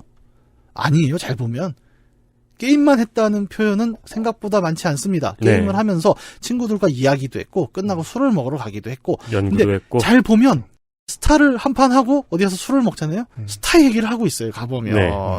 그리고 스타를 하고 집에 가는 버스에서 친구랑 같이 가면서도 계속 스타 얘기를 합니다. 이 운동선수의 마음을 이해할 수 있게 되죠. 예. 하루 온종일 그것만 생각하는. 예. 이 뭐 메타 게이밍이라고 하더라고요. 이런 얘기를. 그러니까 그렇죠. 게임만 하는 게 아니라 게임을 둘러싸고 이제 일어나는 여러 가지 문화 현상들. 음. 뭐 요즘으로는 뭐 그걸 스트리밍을 하기도 하고 이제 이러는데 조수는 코스프레도 하고. 예, 그럼요. 네. 근데 그런 게 없었던 시절엔 이런 식으로 이제 게임이 문화로 들어오는 어떤 과정들을 네. 좀 볼 수 있었다는 겁니다. 그래서 당시에는 이제 개그 콘서트 같은 코미디 프로그램에서도 막 스타크래프트 갖고 막 성대모사 하고 이랬잖아요. 그렇죠. 되게 놀랍죠. 이게 그 전의 시대를 생각해 보세요. 그러니까 미디어는 여전히 똑같이 말을 하지 않았지만 게임에 대해서 개그 콘서트와 스타크래프트 시대에는 지상파에서 게임 얘기를 하기 시작하는데 다 전혀- 알아듣는 거예요. 전혀 전문적이지 않으나 예. 존재를 인지한다는 사실을 알려준다는 네. 것의 상징성. 이제는 말할 수 있다가 된 거예요. 네. 쉬운 말로. 거기까지 올라온 거죠. 그래서 그때의 흥분을 기억하시는 분이 많을 거예요. 네. 공중파에서 스타크래프트 패러디 하는 개그 같은 게 나왔다. 네. 스타크래프트를 언급했다라는 거가 그때는 굉장히 흥분되는 일이었어요. 그래서 만약에 이제 디지털 게임의 대중문화화를 이야기한다면 저는 그 시점도 거론될 수 있는 중요한 포인트라고 생각을 하거든요. 그 다음에 개콘에서 뭘 했냐? DDR이 나왔어요. DDR을 그 발 밟는 거 액션을 따라하는 이런 네. 것들이 나오면서 지금 말씀대로 지상파 레거시 미디어가 너희의 존재를 인정하기 시작했다라는 순간이 이제 90년대 말에서 2000년대 초반에 나타나게 됩니다. 네. 되게 좀 뭐 게임 쪽 하면서도 놀라운 일이었고 한편 뭐 이게 긍정적인 건 아닌 게 또 아침마당에 임요한 불러갖고 뭐 그 사건도 있었고요. 네. 그러니까 세력 다툼에 코를 들이밀 수 있게 된 시점입니다. 예. 인정하지 않을 수 없게 된 정도. 그때 원래 박해하고 탄압하고 비웃어요. 그런 때에. 예. 지금도 우리가 다른 의미에서 그런 것들을 많이 보고 있어요. 예. 이제 얘기하지 않을 수 없으니까 얘기는 하겠는데 좀 무시하는? 너 어디 한번 놀아봐. 약간 이런 느낌? BJ들 처음 소개할 때 그랬죠. 아, 그쵸. 네. 지금과는 또 얼마 시간이 안 지났는데 대우가 상상할 수 없을 정도로 바뀌었죠. 그렇죠. 이건 뭐 문화는 물론이고 그 뭐 사상, 예, 사상도 그렇습니다. 뭐 인종, 뭐 다양한 것들에 있어서 네. 이게 또 동일하게 적용됩니다. 네. 더 이상 무시할 수 없을 때 보여줘요. 예. 항상 보면 새로운 누군가 왔을 때 신고식을 시키는 또 그런 악습들이 있죠. 어느 문화권에나. 뭐 임요한은 저는 그때 아침마당에 가서 그 신고식을 되게 호되게 치렀다고 생각을 하는 편이고. 파이오니어에게 그런 시련이 있습니다. 예. 그런 면에서 어떤 그 초창기를 개척한 그 프로게이머들에 대한 존경이 있죠. 네. 그러니까 파이오니어의 등짝에 채찍 자국이 있고 네. 그 다음에 이제 이리 오너라 해가지고 레드카펫 밟고 지나가는 페이커가 있는 거예요. 아, 예. 예. 그래서 임요한 페이커 누가 더 세냐 이런 거 좀 하지 맙시다 우리. 진짜 우리 그럴 짬밥입니까 우리가? 예? 시간이 많은데 어떡해요? 아니 온라인에서는 무엇으로든 싸울 수 있다 이렇게 얘기하는데 실제로는 사람들이 모이면 무엇으로든 싸우게 시킬 수 있다가 맞는 말 같아요. 예. 뭐 예를 들어 이제 부러진 그 나무 지팡이를 보고 지팡이입니다. 이렇게 딱 글을 써요. 사람들은 무엇을 가지고도 싸울 수 있습니다. 자, 지팡이를 보세요. 이렇게 하면 첫 댓글이 뭐겠어요? 저 지팡이 저렇게 쓰는 거 아닌데? 아니죠. 나뭇가지인데요. 바로 붙어요. 아, 그때부터. 그렇구나. 아직 제가 내공이 부족합니다. 이제 격투 게임에서 스타크래프트로 넘어오는 얘기를 하면서 네. 약간 메타 게이밍이라는 얘기를 좀 했죠. 그러니까 네. 게임 컨텐츠만 있는 거 아니라 플랫폼이 있다는 얘기를 했고, 그 다음에는 이제 그 게임을 두고 벌어지는 이제 주변 현상들의 얘기를 했는데, 그 와중에 또 하나 빠지는 것도 있죠. 뭡니까? 예, 대전 격투 게임이 오락실에 있었을 때 있었던 그 갬블링의 요소. 돈을 넣고 플레이해서 승자가 먹는다. 그렇죠. 는 여기선 또 사라집니다. 재밌게도. 그러니까 초창기 가정용 콘솔의 초창기의 인식은 저희 동네에서는 그랬어요. 게임을 공짜로 한다. 음. 그게 셌어요. 그것은 진정한 게임이 아니죠. 네. 예, 그렇게 받아들이는 사람도 있고. 네. 어쨌든 이 갬블링의 요소가 빠지게 되면서 그 차하고 비슷하죠. 차요? 읍스면 리스하는데 너무 부자는 한 큐에 사요. 현금 주고. 콘솔은 그런 의미였어요. 네. 아, 그렇게도 볼 수 있겠구나. 우리 차는 은행 건데 제 차는 지 거다냐. 예. 예. 도박 그 승부 같은 부분 현금적인 요소가 빠지게 되면서 남는 것은 명예가 되죠. 이제 승패는 정말 순수한 명예의 문제가 됩니다. 대전 격투 게임에. 근데 이게 플랫폼이 바뀌고 인터넷이 개발되면서 명예가 동네 명예가 아니라 네. 전 세계의 레더 맨 윗자리의 명예가 네. 되었어요. 그러니까 이 명예만 남았는데 이 명예는 네트워크를 타고 글로벌한 무언가가 됩니다. 시스템 안으로 들어가 버리죠. 예. 명예는 네트워크를 타고. 예. 그러면 이제 뭐가 되냐면 우리가 무림 얘기 계속했잖아요. 네. 지난 시간부터.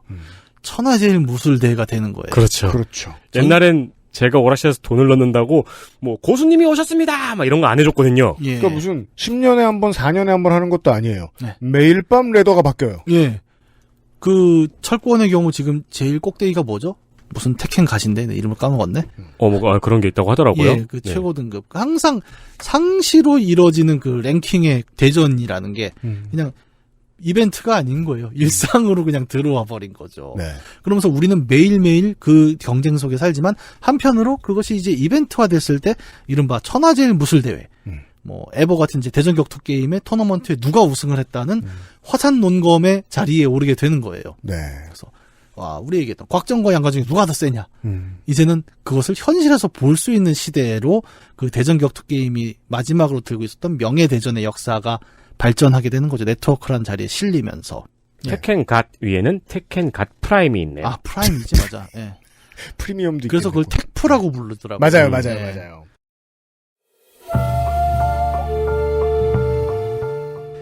동네 아이들의 민속놀이 수준이 결국은 거기까지 올라갑니다. 예. 네. 그러면서 이제 우리는 게임이 대중적이다라는 말을 할 수 있는 시대에 진입을 하게 된 거죠. 그렇군요. 예. 플랫폼과 이렇게 주고받았습니다. 네. 메이저 매체가 이 문화를 다루는 방식이 바뀌었죠. 지상파에서 이제 다큐멘터리도 나오고 그다음에 아예 뭐 자기네 이제 일반 정규 편성에 게임 관련 프로그램이 들어가기도 합니다. 네. 그리고 여러 예능 프로에 출연하는 사람들이 되게 자연스럽게 게임 얘기를 하기도 하고. 그렇죠. 젊은 친구들이. 제가 더 주목하는 것은 2000년대를 기억하시면 예. 됩니다. 그런 게임 얘기를 하면은 10년 전만 해도 뭐 누가 나와서 게임 얘기를 했다. 게임 매니아로 알려져 이런 게 뉴스가 됐단 말이에요. 그리고 신났어요, 사람들이. 네, 우와 TV에 나왔다. 네. 뭐 이런. 지금은 뉴스가 안 됩니다. 일상이 됐으니까요. 사람들이 내가 외롭다는 믿음을 가지면 민족주의자가 돼요. 예.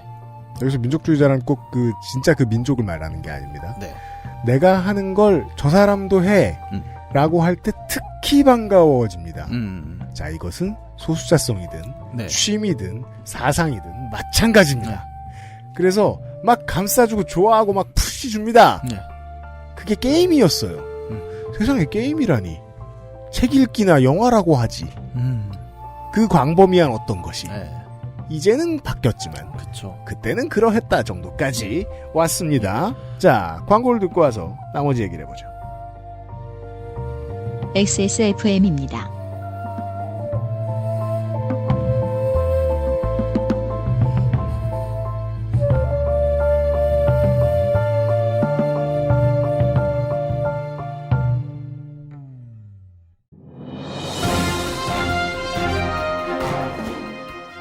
자, 전화 연결해 보겠습니다. 여보세요?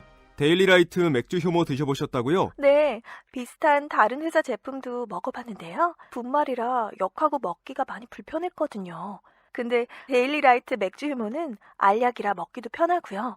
냄새가 없어 그런지 애들도 잘 먹더라고요. 이거 먹고 나서 우리 남편은 글쎄 이마선을 따라서 참... 야야야, 끊어! 야, 끊어! 아, 통화 연결이 고르지 못하네요. 들을 말씀은 아직 많이 남아있는데 아쉽습니다. 말할 수 없는 고민 직접 확인해보세요. 데일리라이트 맥주 효모. 필터 교환이 필요 없는 공기청정기. 반가워 에어비타 더스트 제로.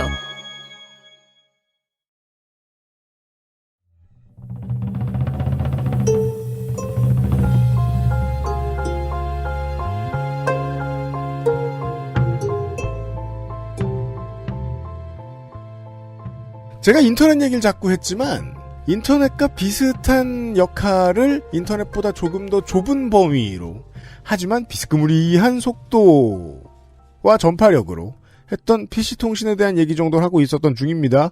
문학인하고요. 네. PC통신. 이것도 뭐 따로 한 달 잡아도 할 얘기가 넘치는 이야기이기도 하겠죠. 그중에 60%는 각자의 추억이겠죠. 그래서 이제 라떼는 마리아가 될 수밖에 없어서 그렇죠. 예, 이걸 쉽게 다루기는 어렵습니다. 이 매체의 의미를 만약에 우리가 지금까지 한 맥락에서 좀 돌이켜 본다면 가장 이 매체가 빛났던 지점은 이제 동시대의 메이저 매체, 신문, 방송, 라디오, 잡지가 다루지 않았던 영역을 이 PC통신이라는 매체가 다뤘다는 점, 이 현대 대중문화의 가장 큰 공헌점이라고 저는 생각을 해요. 다시 한번 이런 얘기를 하게 됩니다. 소수자성에 네. 대해서. 이러한 이 온라인 플랫폼을 통해서 우리가 모든 면에서 나 자신이 다수는 아니라는 사실을 거의 모두가 깨닫게 됩니다. 예. 나는 어떤 점에서는 소수야. 예. 우리가 뭐 포스트 모더니즘 뭐 이런 얘기도 하지 않습니까? 그러니까 대규모의 어떤 것을 떠나서 되게 작은 어떤 것들이 모일 수 있게 된 환경, 물론 기술적으로 이제 구축이 됐잖아요. 네. 그런 것들이 만들어낸 이제 하나의 문화의 변화 흐름들을 좀 볼 수 있어요. 이 얘기를 하면서. 뭐 몇 가지 사례를 보면 이제 그런 게 있습니다. 그러니까 안시라는 그 코드가 있었죠, 옛날에는. 있었죠. 네.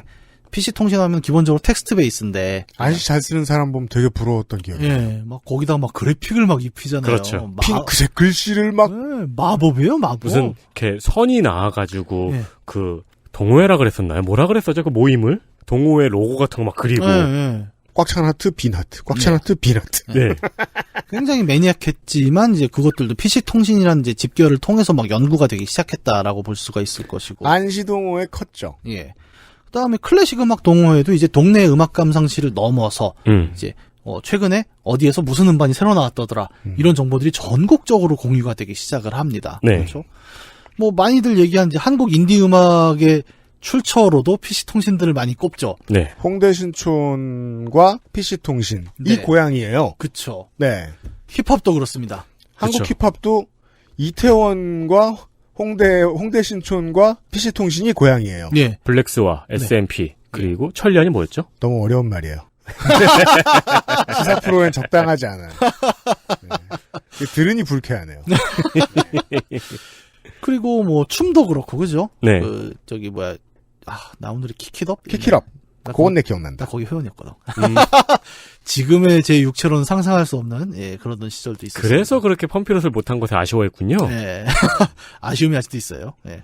지금 쭉 여러 가지 그 대중문화의 기원들로 PC통신을 말씀드렸잖아요. 그때 극적이었던 건 저것도 있었네요. 자기만 있는 줄 알았던 J.R.R. 톨킨의 팬들이 모여서 그쵸. 모여서 연성이 되다 보니 이영도가 나왔어요. 네. 그 미스테리, 또 호러, 네. SF, 판타지. SF 문학도 여기서 태동했다고 봐야 합니다. 왜냐하면 기존의 선배들이 있는데 그들의 점을 연결시켜주고 그 점에서부터 새로운 세계가 나왔거든요. 그렇죠. 이 자리에 성가병이 없는 게 다행입니다. 내가 안 불렀을 때는 다 세심하게 배려한 이유가 있는 거예요. 지금쯤 아마 집에서 들으면서 흥분하고 있을 거예요. 그리고 또 뭐 하나 페북에 쓰겠지.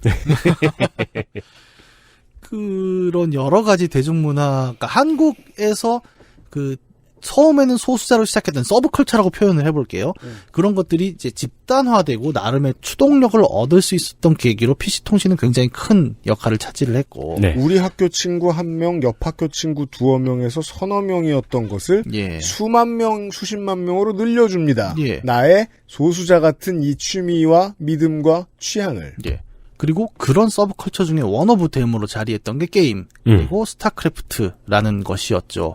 스타크래프트는 그 지금 얘기한 것들의 어떤 대중화를 함께 탔지만 그 중에서는 어떻게 보면 가장 크게 터졌던 대박 상품이었던 거고요. 네. 그렇죠. 그 메이저 미디어가 다루지 않았던 이야기들 속에서 눌려 있었던 서브컬처의 힘들, 이 정보 전파성이 전반적으로 낮았던 8, 90년대 우리가 아까 얘기했던 그 1차적인 오락실 흥행의 시대에는 굉장히 수면 아래에 있었을 수밖에 없었던 거예요. 모두가 해도 동네 이상을 벗어나지 못하는 이상한 역설. 예. 그나마 명절이 돼야만 이 정보들이 한번 섞이면서 교류가 있을 수 있었던 시절을 서브컬처는 겪은 거죠. 이거는 네. 게임만의 얘기가 아니라는 겁니다. 그러니까 다른 문화도 마찬가지인 거예요.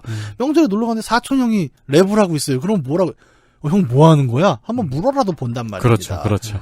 그러니까 제가 추석과 명절을 얘기한 건 다른 서브컬처도 저는 비슷할 거라고 생각을 하고 말씀을 드리는 거예요. 지나가는데 세상에 이 동네엔 포니 픽업이 아직도 있어. 네. 우리나라에 그거 한 대밖에 없는 줄 알았더니 동호회 갔더니 네. 포니 픽업 떼빙도 하는 거야. 떼빙. 아, 진짜 멋있겠다. 멋있긴 하겠네요, 진짜. 네. 그 소수의 사람들이 뭉칠 수 있었던 어떤 미디어 채널, 그러니까 PC통신 그리고 인터넷으로 연결되는 이들이 처음으로 그룹화되고 본격적으로 한국 오늘날 뭐 저는 뭐 K-팝, 한류 뭐 이런 표현을 그렇게 좋아하지는 않지만 어쨌든 지금 21세기에 10대, 20대가 누릴 수 있고 세계적으로 좀 우리 한국 사람이라고 자랑할 수 있는 뭔가의 스타트가 여기서 이제 하나씩 싹트기 시작을 했다는 거죠. SF, 뭐 모던록, 힙합, 게임, 만화 그리고 일본 문화도 또 우리가 빼먹으면 안 됩니다. 아, 그렇죠. 예, 일본 문화 그 정식 수입 전에 다 네. 여기서 확인했죠. 예, 물론 그 정도의 덕후들은 한국에서는 이제 사멸 단계이긴 합니다. 지금의 청소년들이 그다지 매력을 느끼지 못하기 때문에. 예, 일본 문화가 좀 예전 같은 느낌은 아니죠. 아니 그래도 애니 덕후 같은 경우는 아직도 많이 오히려 더 많아졌죠. 네. 근데 음악 같은 경우에는 진짜 약간 되게 선망의 대상이기도 했었으니까요. 그렇죠. 일단 그때 아름아름 우리는 엑스제팬을 찾아 들어야 됐거든요. 네. 난 엑스제팬 한국에 정발된 줄 알았어요. 고등학생 때. 네. 알고 보니까 수익 금지래. 그렇죠. 아름아름 엑스제팬 아니면 이제 좀 더 파는 친구들은 뭐 비즈 같은 음악도 찾아 들었고. 네. 네. 그러던 시절을 넘어서, 그러니까 메이저 미디어가 언급하지 않았던 많은 문화들이 제각기 이제 깃발을 꽂기 시작을 했고, 그 깃발이 모이면서 되게 힘이 나름 강해지기 시작을 했던 거죠. 그럼요. 예. 이게 뭐 비단 콘텐츠 영역만 제가 말씀을 드리는 건 아닙니다. 그러니까 뭐 오프라인 기반의, 그러니까 이런 정보 전파성이 확 좋아지는 미디어가 없었던 시절의 모임들을 생각해 보면 그래요. 그러니까 우리 학교니까 모였고, 우리 과니까 모였고, 우리 반이니까 모였고, 우리 회사, 우리 부서, 우리 과니까 모입니다. 그게 이제 그 인간관계의 전부였단 말이에요. 어떻게 보면. 아니면은 그 고등학교 친구가 계속 가고, 대학교 친구가 계속 가고, 술을 먹으면 고등학교 친구, 대학교 친구, 회사 사람, 뭐 거래처 이렇게 됐잖아요. 고향 얘기가 끝이에요. 예. 근데 그런 것을 넘어서 내가 원하는 주제의 사람을 만날 수 있다. 라는 게 가능해졌잖아요. 많은 사람들이 자기가 좋아하는 이야기를 할 때 목소리에 힘이 더 생기고 평상시 생활에서 자존감이 올라갑니다. 네. 문화에 다시 쏟아붓죠. 예. 선순환이 일어납니다. 그러니까 뭔가를 만나기 위해서는 누군가를 오프라인으로 지인을 알아야 되거나 이런 것이 아니라 그냥 우리가 관심사가 같아라는 이유로 술을 한 잔 먹을 수 있는 그런 시대가 열린 거고, 여기까지가 이제 인간관계 얘기를 하면 이제 사상과 이념의 문제도 또 새롭게 나타나는 거죠. 네. 예. 예를 들어서 진보 계열에서의 어떤 노동운동 혹은 사회운동들이 되게 안타까운 한계 중에 하나는 학교 베이스라는 그걸 또 벗어나기 어려웠다는 점이 있어요. 그러니까 예를 들어서 누군가가 진보적인 활동을 할 수 있었던 배경에는 그런 활동이 되는 학교에 갔다라는 것도 되게 큰 역할을 했거든요. 네. 그러니까, 겁나 수구적인 플랫폼이에요. 예. 그 운동이 활성화된 학교에 갔으니까 또 할 수 있었다라는 한계가 좀 존재를 했던 거죠, 과거에. 옛날 학번들이 특히나 잘 이해하는 문제입니다. 네. 그리고 쉽게들, 특히나 우리 세대의 부모님들이 제일 많이 말합니다. 그 학교 안 보냈으면 안 된다, 저렇게 안 했는데. 쟤 깜빡 안 간대. 네. 그래서 제가 가끔 옛날 운동권들 만나서 하는 농담 중에 그런 게 있어요. 너 그 그과 안 갔으면은 NL이었을걸? 이런 표현들. 그렇죠. 예. 이런 문제들이, 뭐, 그게 잘못됐다는 게 아니라, 그러니까, 그런 기술이 있기 전에는 굉장히 좀 한계에 봉착했었다. 네. 라는 건데, 요즘은 어때요? 요즘은, 사상과 이념과 행동 강령을 손쉽게 셀렉트 할 수 있죠. 인터넷에서. 맞아요. 예. 너희들의 주장을 내가 다 비교해보고, 나는 이걸 고르겠어. 라는 선택의 시대가 가능해진 미디어 환경의 변화가 있다는 겁니다. 그러면 이대로라면 이제, 이런 거 있죠. 이제 운동판이나 뭐 사회운동 이런 데서 나이 안 따지죠. 옛날에 안 그랬잖아요. 만나면 너 몇 살이냐부터 까고 시작했던 시대. 그리고 말부터 났죠? 예. 저는 아직도 좀 납득을 못해요. 그러니까 제가 되게 얼굴이 동안이지 않습니까? 그래갖고 어딜 가면은 일단. 본인이 얼굴이 동안인 걸 우리는 납득하겠습니까? 죄송합니다. 그냥 한번 해보고 싶었어요. 납득을 못한다. 결론. 아니에요. 하라던 얘기 하세요. 예, 죄송합니다. 얼굴이 안 보이는 팟캐스트니까 이제 이런 얘기를 하는 거예요. 네. 아까 찍었죠? 이런. 그런 어떤 기존의 구습들을 좀 넘어설 수 있는 좀 가능성들을 만들어낸 게 이제 현대 인터넷 미디어로 넘어오는 과정의 변화. 네. 그 결과다라고 말씀을 드릴 수 있을 거예요. 물론 제가 이런 얘기를 하면서도 PC통신을 가지고 대중적인 매체라고 말하는 건 되게 어폐가 있습니다, 사실. 그럼요. 네. 제 PC통신 하나 봐. 이런 말 많이 들었어요. 예. PC통신은 많이 약했죠. 네. 이거 되게 많이 약한 매체였습니다. 되게 얼리어비처적 성격을 갖추고 있었어요. 그렇죠. 똑같이 하드웨어 문제, 플랫폼 문제가 개입을 합니다. 컴퓨터가 있어야 된다. 컴퓨터가 없으면 어떻다? 한국통신 전화국 가서 단말기 빌려올 수 있는 얼굴 두꺼움이라도 갖춰야 된다. 네. 네티즌이란 말이 의미를 갖고 있던 시절. 네티즌은 약간 오늘날의 힙스터? 네. 예, 나 네티즌이야! 약간 이게 되는 단어였죠. 누리꾼이란 말이 생겼을 때는 이미 의미가 없었죠. 왜냐면 전 국민이 그것이었거든요. 네. 대부분의 새 매체들이 다 그래요. 트위터 처음 나왔을 때 트위터리안이라는 단어가 갖고 있던 의미를 생각해 보세요. 맞아요. 그러니까 일단 되게 앞선 의견의 대표자 같은 느낌이 분명히 있었습니다. 레거시 미디어에서. 지금은 불가촉 미친놈을 보통 그렇게 부르는. 아닙니다. 저는 트위터를 사랑합니다. 트위터리안님? 저는 트위터를 사랑합니다. 하진 않지만. 그런 어떤 그 하나의 매체가 이제 얼리 어댑터적 성격을 가지고 있었다는 사실, PC통신이 그걸 부인하기는 어려워요. 네. 특히 이제 지금의 인터넷 기반과 비교를 하면 굉장히 더 그렇죠. 그래도 이제 아예 길이 막혀 있었던 시절하고 좀 비교를 해보면 이거는 조금의 노력만으로 기존 매체가 아예 아까 얘기했죠. 그냥 부정도 하지 않았던 그냥 아예 인식의 틀 안에 들어오지도 않았던 개념들을 손쉽게 얻을 수 있었다. 라는 어떤 그 시절의 공간은 오늘날 우리가 겪고 있는 그 약간 한국 대중문화 얘기할 때 그런 얘기 많아잖아요. 사이버펑크다. 이런 이제 농담들이 좀 오고 가지 않습니까? 해외 사람들이 이제 한국을 바라볼 때. 네.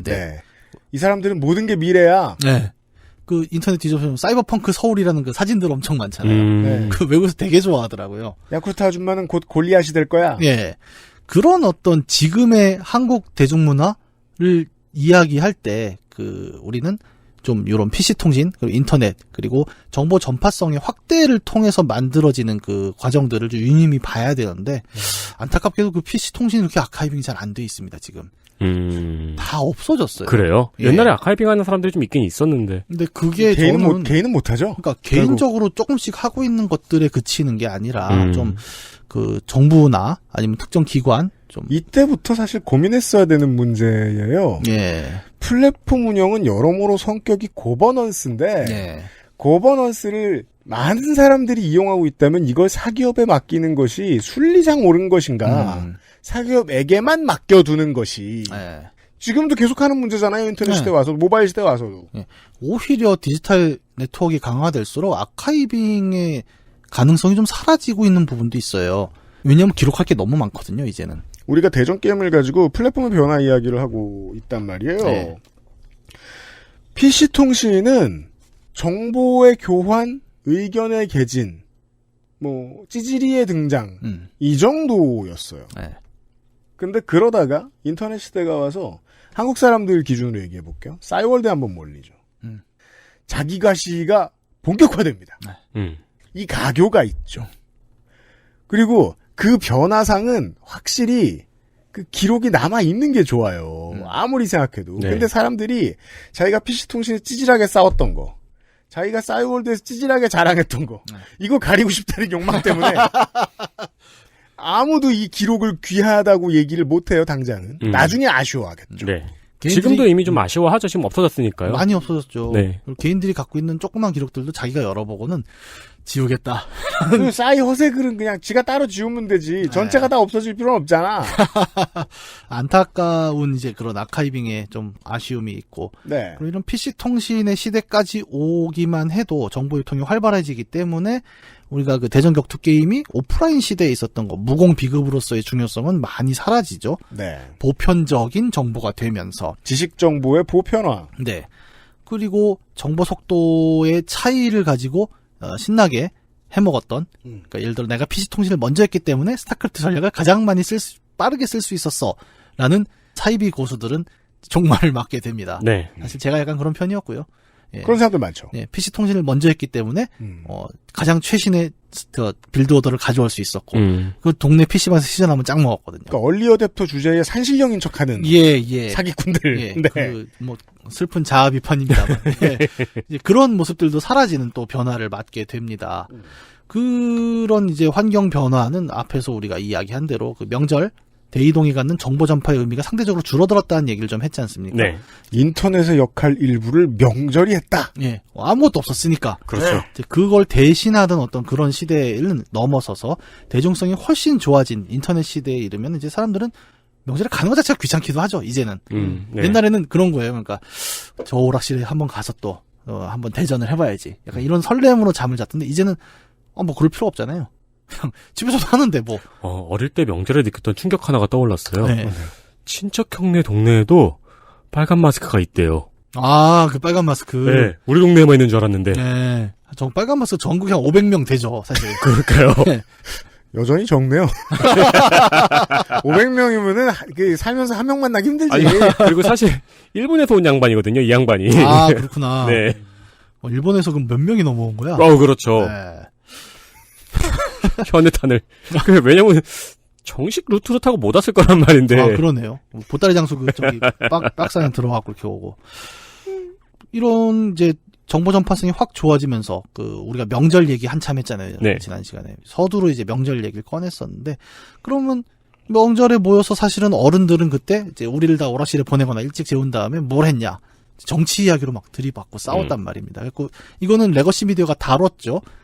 이번 설에는 뭐 어떤 정치 이야기가 뭐 화두가 될 것입니다. 네. 다음 대선의 민심 여론은 이번 추석에 결정될 것입니다. 이런 얘기를 계속 한단 말이에요. 아, 맞아. 그런 얘기가 있었군요. 명절 네. 밥상 이슈. 예. 사실 지금도 많이 얘기해요. 네, 우리 지난주에 그 추석 때 그 헬마우스님 나와서 그 준비를 또 했잖아요. 그렇죠. 그러니까 명절 밥상에 무슨 주제가 올라올 것인가. 네. 레거시 미디어가 다루는 영역이었으니까요. 뭐 우리가 진짜 가면 정치 얘기만 합니까? 사실은 또 아니에요. 잘 보면 막내가 500 꿔갔는데 뭐 어떻게 됐다 이런 얘기도 하는데. 아, 그렇죠. 예, 그런 얘기는 미디어가 다루지 않죠. 요즘 인터넷에 그런 짤 많잖아요. 예. 왜 관상에서 네. 이정재 씨 등장하는 씬 있잖아요. 아, 예. 그 씬 딱 붙여놓고 예. 밑에 자막으로 공무원 시험 합격한 사촌형 등장. 되게 그럴듯하다. 예. 아, 진짜. 그래서 명절에 모여서 이제 그 정치 이야기 하는 게 굉장히 이슈가 됐던 하나의 그림이었죠. 레거시 미디어가 다뤄주던. 근데 그런 것들을 요즘 얘기하면 약간 어폐가 있습니다. 왜냐하면 요즘은 명절에 굳이 안 가도 댓글창에서 싸우죠. 맨날 하고 있죠. 네. 이 60, 70대들. 네. 시간 많으면은. 네. 하루 온종일 댓글로 싸우고 있거든. 예. 예. 되게 흉한 말 해놓고서. 네. 왜 거기에 카카오 프렌즈를 끝에 집어넣어. 그거 좀 안 했으면 좋겠어요. 그러다 노인네요. 아, 그래요? 난 연령대는 또 몰랐네. 그 미감은 그 나이 때 아니면 아니다. 너무 혐오 발언이다. 아니, 난 잘 몰라갖고. 근데 그냥 나는 연령보다도 누구나 다 저러고 있구나 싶은 약간 느낌이 좀 있어서. 그러니까 위험한 발언인데요. 예. 아주 젊거나 예. 아주 늙은 사람 아니면 댓글 같은 거 안 달아요. 이제 문학인이 아까 전달해 드리는 이야기는 이런 겁니다.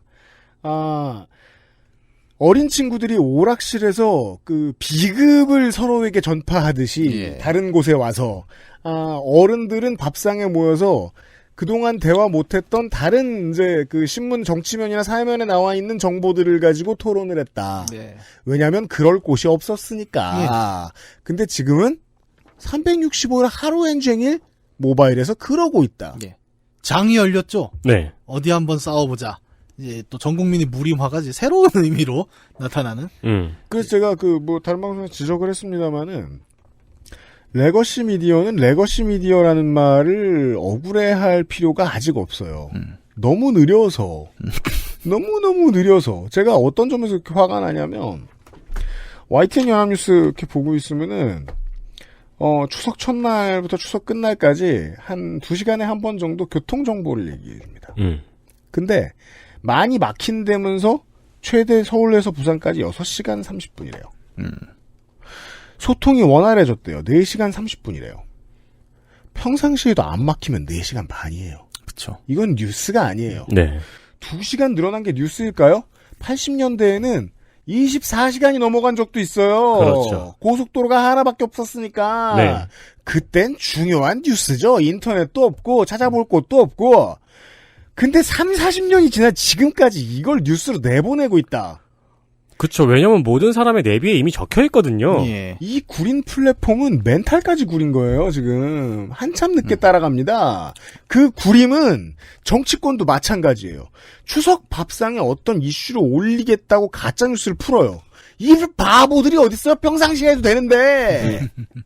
추석에 할 필요 없어. 애쓸 거 없어. Anyway. 네, 저는 뭐 이렇게까지 비난을 하고 싶진 않고, 근데. 갑자기 그렇게 모노크를. 항상 이 퇴로를 마련하는. 네. 빛의 속도는. 갑자기 모노크로 뒤로 이렇게 나가시네요. 싹 피해서. 이렇게, 뒤. 백대시 앉아가지고. 3번 빠르게 하는 거 익숙해지기 힘듭니다. 백대시 앉아가든 철권할 때 굉장히 이제 기본기로 중요한 부분이죠. 항상 몸에 익히고 있습니다. 그렇죠. 예. 근데 이제 미디어가 갖고 있는 관성이라는 부분으로도 좀 이 문제는 생각할 필요가 있다는 거예요. 그러니까 네. 너무 뻔하게만 접근을 한다. 왜냐하면 그래도 되니까. 예를 들어서 아까 뭐 교통정보 얘기를 했지만, 여러분 그 교통정보 잘 듣다 보면 사실은 운전하는 순간에도 아까 내비 얘기했잖아요. 그러니까 라디오 정보보다 내비 정보를 더 보게 돼요, 우리는. 근데 미디어는 그 사실을 알기 때문에 어차피 안 들으니까 기본적인 포맷만 맞춰도 된다라고 생각을 하고 있고, 그것은 청취자나 발송자나 똑같이 받아들입니다. 네. 잠깐 나오는 교통정보 시간을 생각해보세요. 많은 정보를 주지 못해요. 하지만 우리는 그거는 교통정보다라고 받아들이죠. 저는 흉내를 낼 수 있습니다. 그거 뻔해요. 그냥 일주에서 호법방면으로 차량들 가다서다 반복하고 있고요. 4차로에 화물차 넘어지는 여파로 인해 견인차들 왔다 갔다 하니까 주의하시기 바랍니다. 이거 그냥 앉아서 할 수 있잖아요. 네.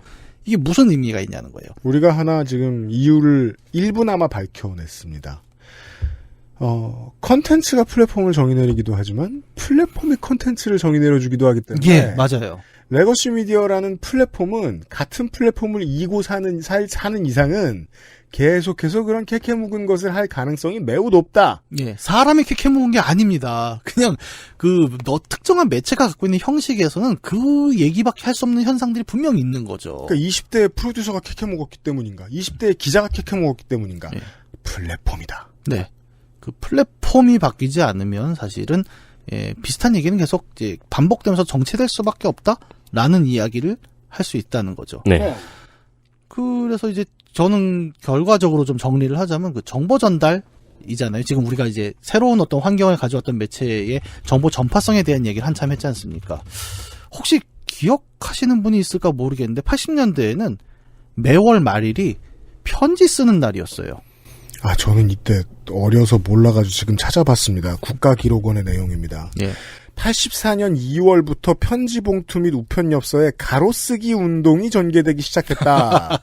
마치 수년 전에 새 주소 캠페인 했듯이 예. 82년 12월부터는 최신부와 문교부, 문공부 공동주관으로 매월 말일을 편지 쓰는 날로 정하고 범국민 편지 쓰기 운동을 전개했다. 새 플랫폼에 국민들을 익숙하게 해주려는 캠페인이었군요. 예.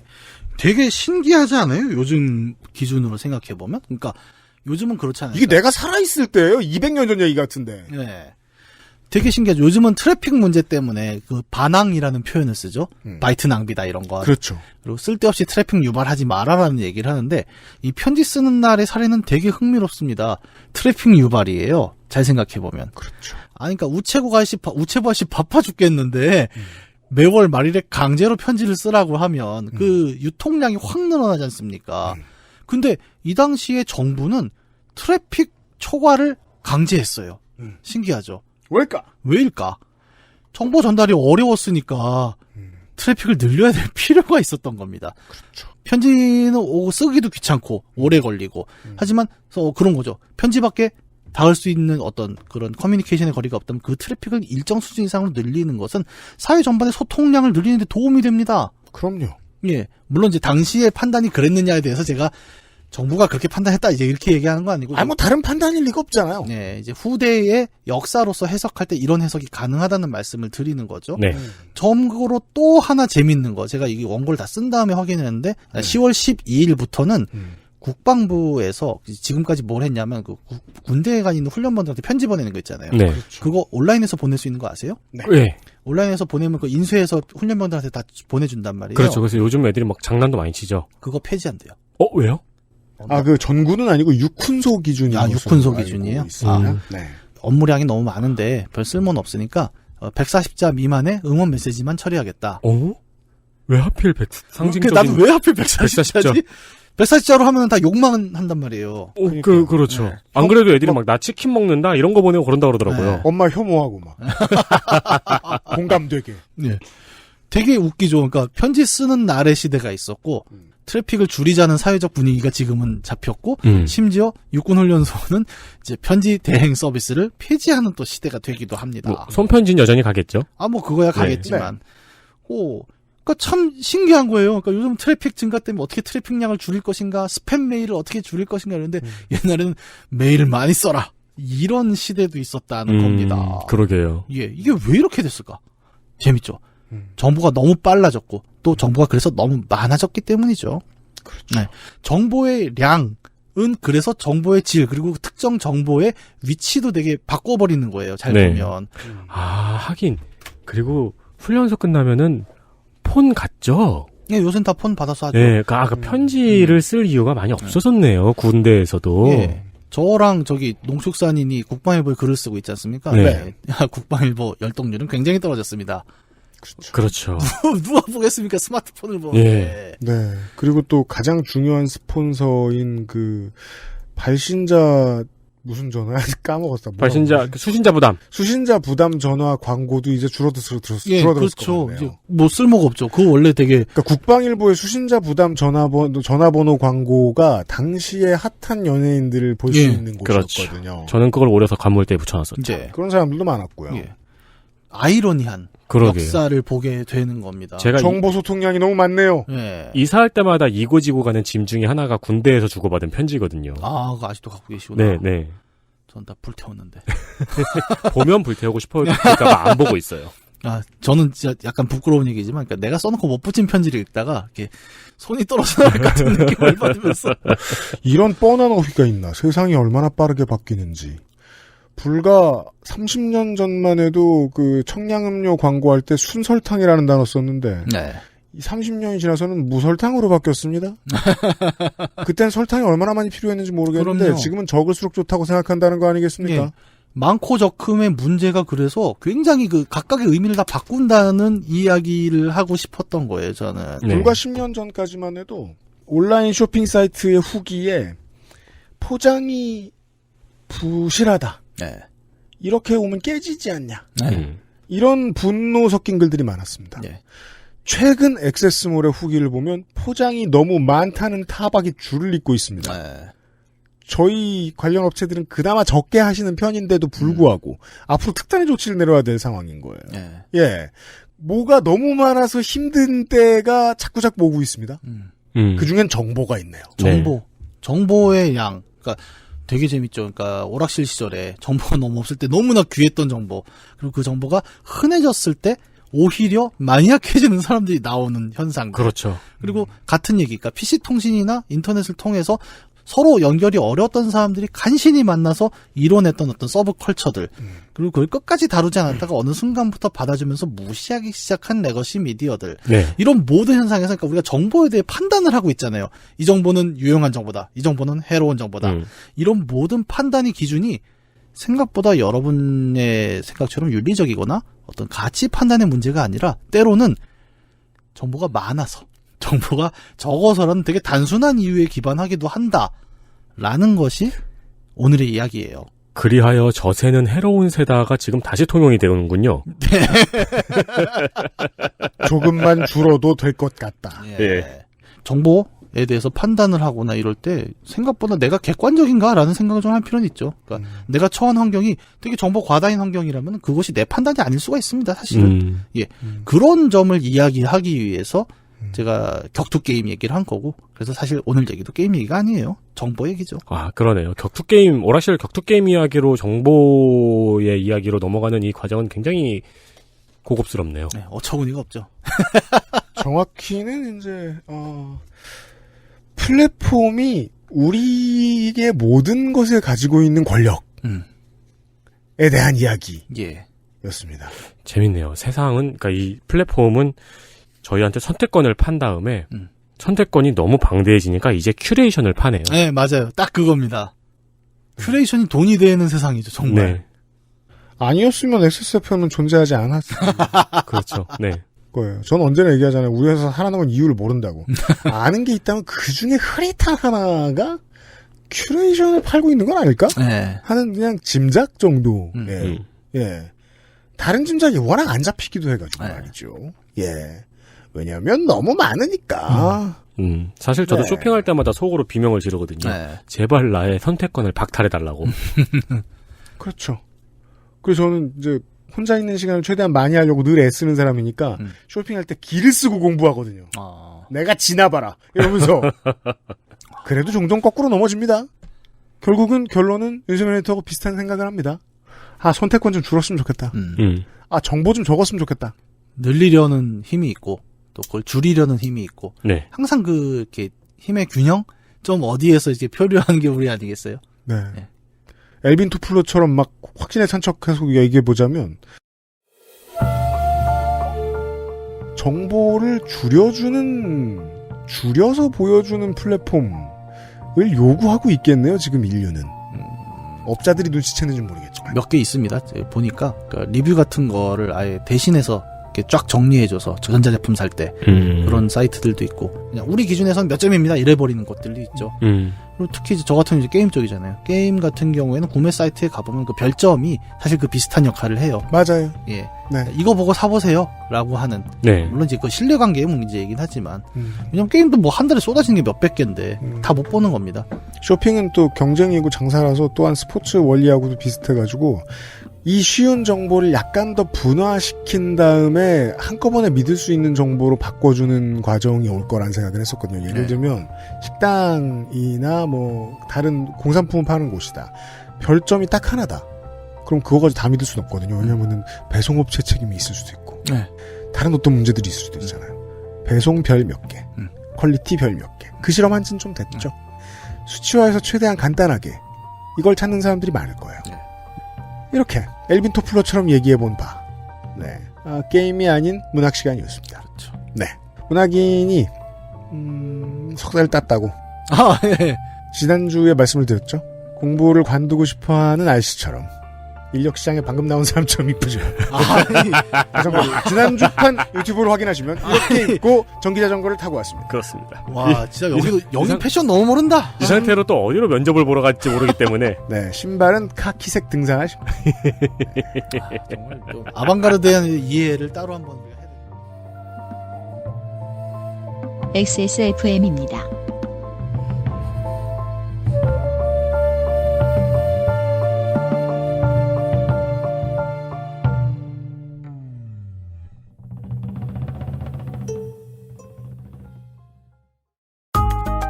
엄청 다양한 PC 부품, AS 업체도 엄청 많고 AS 업체에 가셔도 무슨 질문을 해야 할지 모르겠다면 처음부터 컴스테이션 견적을 이용해 보십시오.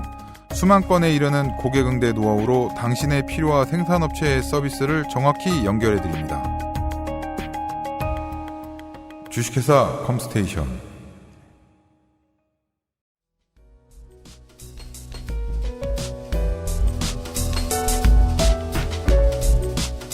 Cleans, warm cotton. Access Mall Fragrance Store에서.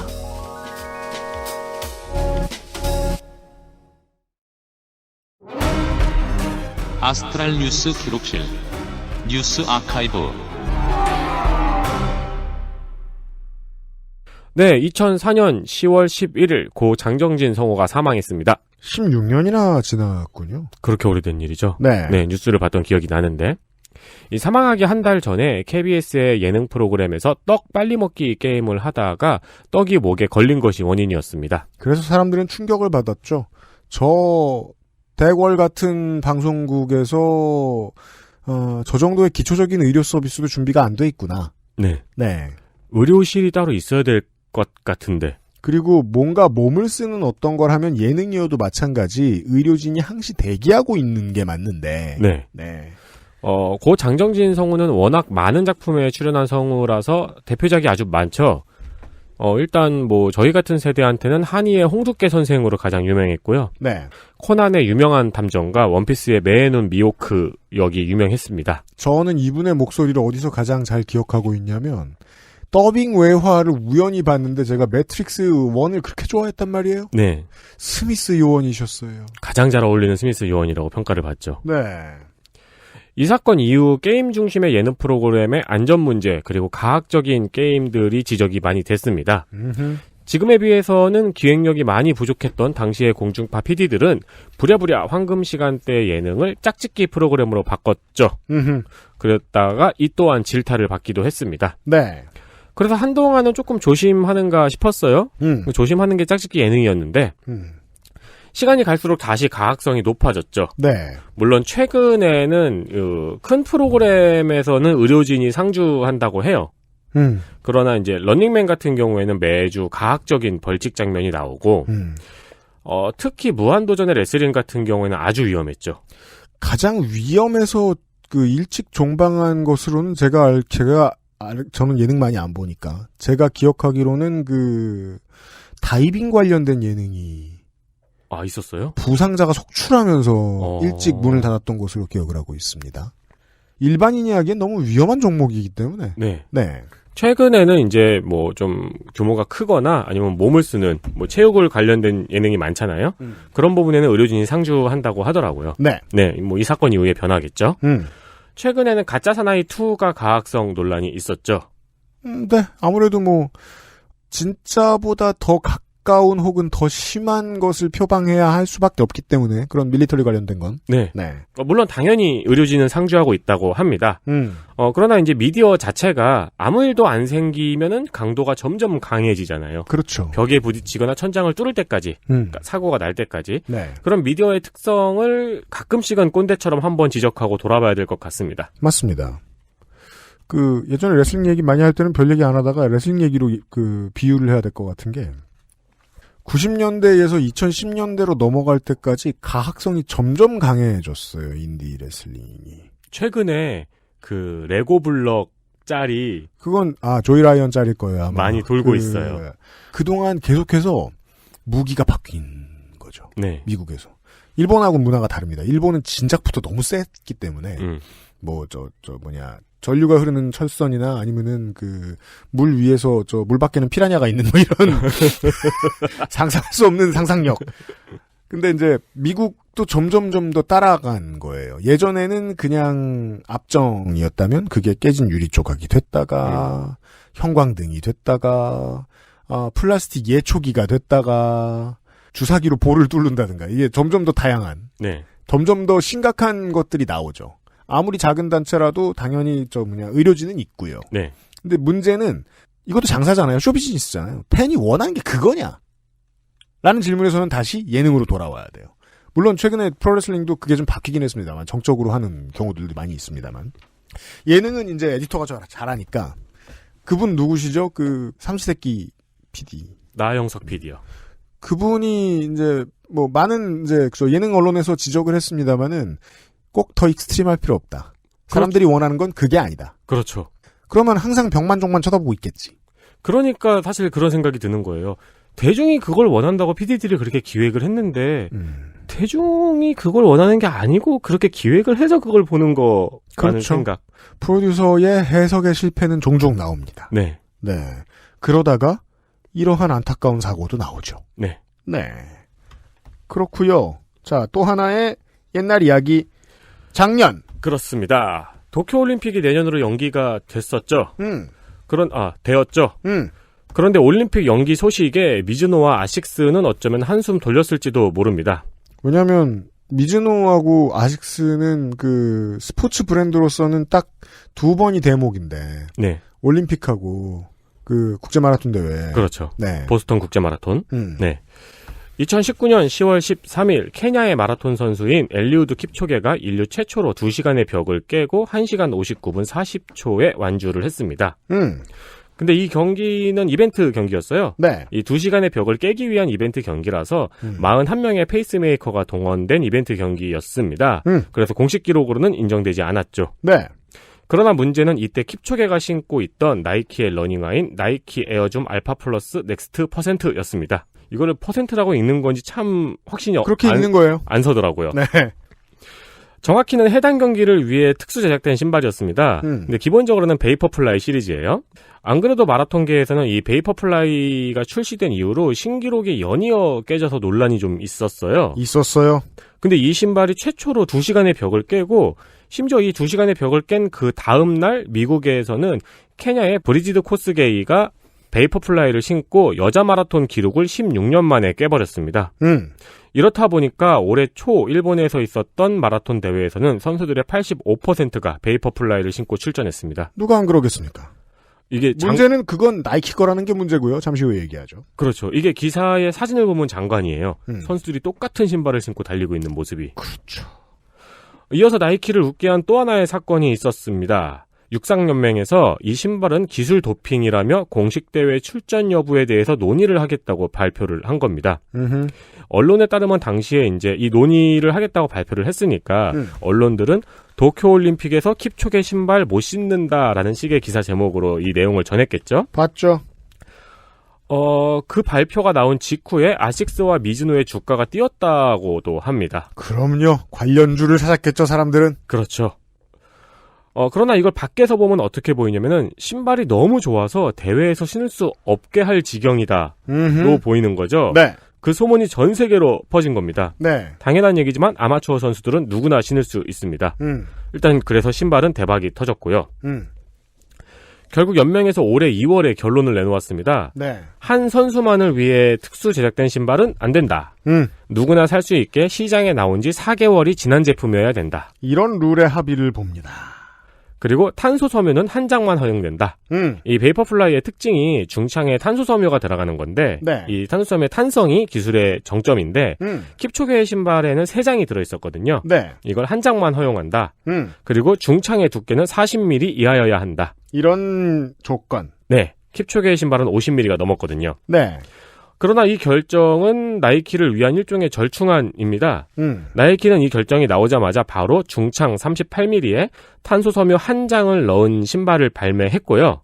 이 발매 시점에서 올림픽은 4개월을 조금 넘게 남아 있었습니다. 그렇습니다. 그리고 이 소식이 전 세계에 퍼졌죠. 네. 이번 도쿄 올림픽에서 선수들이 나이키의 베이퍼플라이를 신을 수 있게 됐다. 그래서 이번 도쿄올림픽에서 일부 선수들은 스폰서를 포기하고 알파플라이를 신어야 할지도 모른다는 전망까지 나왔어요. 그렇게 되죠. 특히 탑클래스의 선수들은요. 네. 도쿄올림픽 마라톤 종목은 나이키의 종목이 될 거라는 전망이 많았죠. 그러나 올림픽이 연기가 됐습니다. 네. 그래서 미즈노와 아식스는 약간의 시간을 번 셈이죠. 왜냐면 뭘 또 개발하면 되니까요. 그렇죠. 네. 네. 이제 이러한 그 철학적 고민은 계속해서 스포츠에 등장할 겁니다. 저도 이거에 참 관심이 많았던 이유가 결국 어디까지가 이제 중요한 단어가 나옵니다. 그 기술 도핑. 기술 도핑이라는 단어. 네. 어디까지가 도핑에 이제 걸리는 것이냐. 이건 결국 김민아 아저씨가 이야기하듯 그 커뮤니티 전체의 합의의 결과일 따름이에요. 합의 봤더니 이거 괜찮아. 그럼 가는 거예요. 예를 들어, 아무런 그 도핑에 걸릴 것도 하지 않고 하는 보디빌딩 종목이 따로 있어요. 네, 내추럴. 네, 내추럴이죠. 내추럴이 아닌 종목이 주가 되는 이유는 업계에서 해봤더니 이게 합의가 나온 겁니다. 이렇게 하지 않으면 내지 못할 성적이 있고 그건 좋은 거다. 네. 라고 합의 본 거예요. 약투 어쩌고 하는데 전 동의하지 않습니다. 합의 본대로 가는 겁니다. 네. 합의가 바뀔 수는 있죠, 나중에. 알루미늄 배트를 프로가 쓰지 않는 이유는 선수들이 알루미늄 배트를 쓰기엔 너무 힘이 세서 다쳐도 너무 크게 다치고 네. 일단 그게 제일 커요. 네. 기록이 망가지는 건 사실 새로 합의 볼 수 있어요. 그래, 타자들은 4할 치는 걸로 하지 뭐. 장타율은 7할 나오는 걸로 하지 뭐. 근데 그러지 않기로 합의를 본 거죠. 신발로 넘어왔더니 옛날에는 카본 파이버가 비싸가지고 많이 못 넣었대요. 이건 이제 개발하는 업자의 무슨 책 같은 거나 이런 걸 좀 봤던 겁니다. 원래 뭐 우주선에나 들어가는 소재였잖아요. 원래 우주선 소재들이 나중에 이제 대중화가 되는 거니까. 네. 모든 게 그러하듯이. 그래서 카본 파이버를 띄엄띄엄 넣고 발바닥이 뒤틀리지 말라고 조금만 넣고 이 정도였습니다. 한가운데. 근데 전장 카본 파이버를 넣었더니 즉 그동안 생각했던 것과 달리 사람들이 생각했던 것과 달리 발바닥과 길바닥과의 마찰을 최대한 없애는 쪽으로 했더니 마라토너들이 성적이 좋아지더라는 거 아니에요. 네. 더 깔아봤더니 더 좋더라. 네. 두껍게 했더니 더 좋더라. 네. 왜냐하면 그 신발을 봤어요. 저도 그래서 궁금해서 봤어요. 봤더니 카본 파이버는 얇아요. 아주 두꺼울 필요는 없어요. 카본 파이버가 가운데 있고 그 아래 위에는 줌웨어 같은 게 있어요. 줌엑스라고. 줌웨어가 크게 다르지 않아요. 그건 이전에 늘 썼던 거예요. 그게 성적에는 관계가 없대.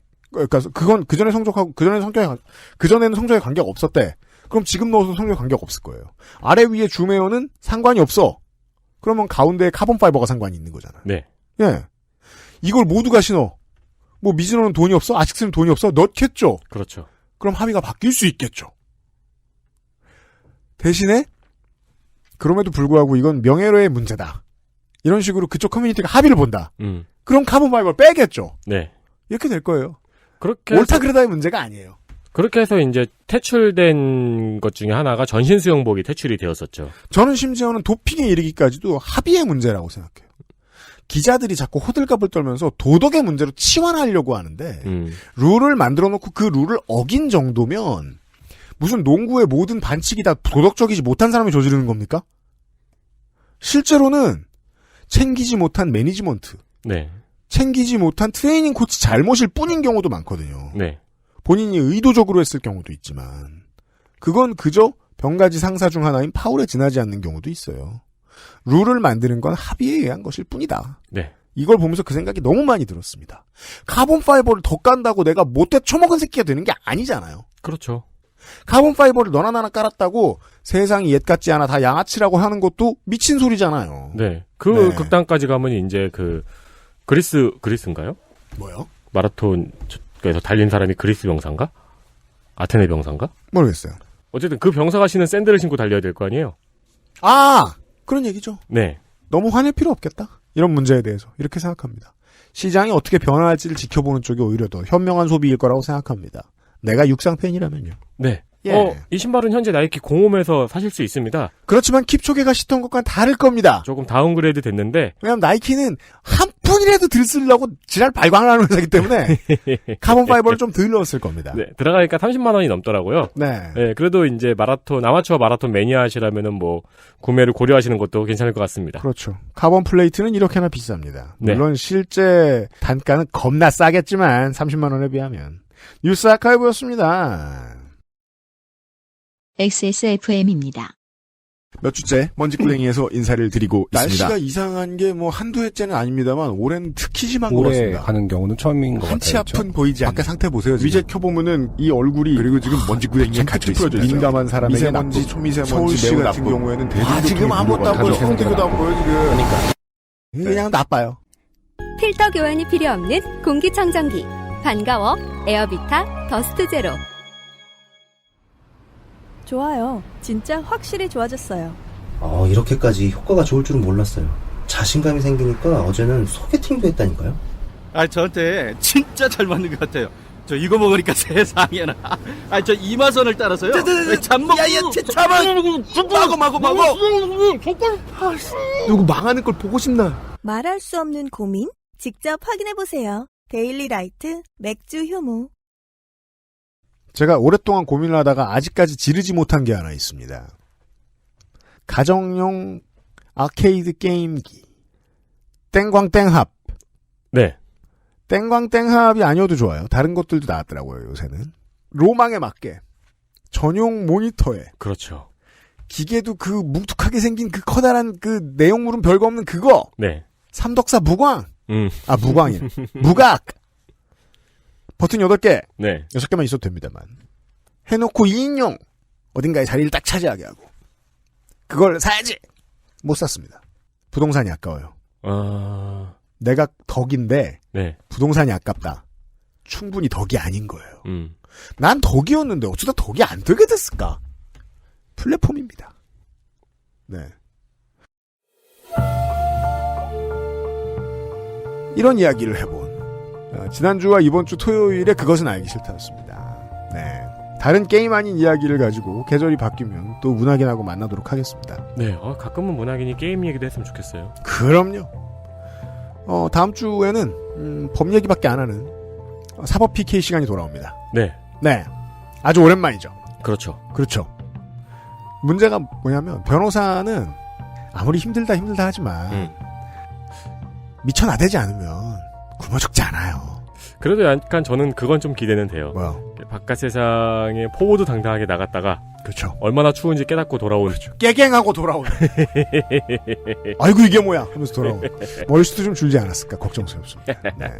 박환규 변호사하고 함께 세상에 많은 심각한 문제들이 심각성을 충분히 알리지 못하는 한국입니다. 언론이 잘 못해서죠. 언론이 이해를 잘 못해서 심각성이 잘 알려지지 않는 사법농단과 관련된 판결 1심이 많이들 나왔는데 4건 모두 무죄가 나왔습니다. 네. 1심에. 그렇다면 재심이나 최종심에 가서 뭔가가 뒤집히길 바라는 분들이 계실 거예요. 근데 그분들도 실제 내용이 뭔지 잘 모르세요. 그 최종심에 가면 1심의 판결문을 가지고 판단한단 말입니다. 그 당시에 인정했던 죄목은 뭔가, 배척된 증거는 뭔가, 그걸 가지고 다시 한번 돌아보겠죠. 그러면 2심이나 3심 가가지고 뒤집힐 수도 있는 거예요. 네. 에이, 그래도 이건 심하네. 유죄! 할 수도 있어요. 네. 그럴 가능성은 없나?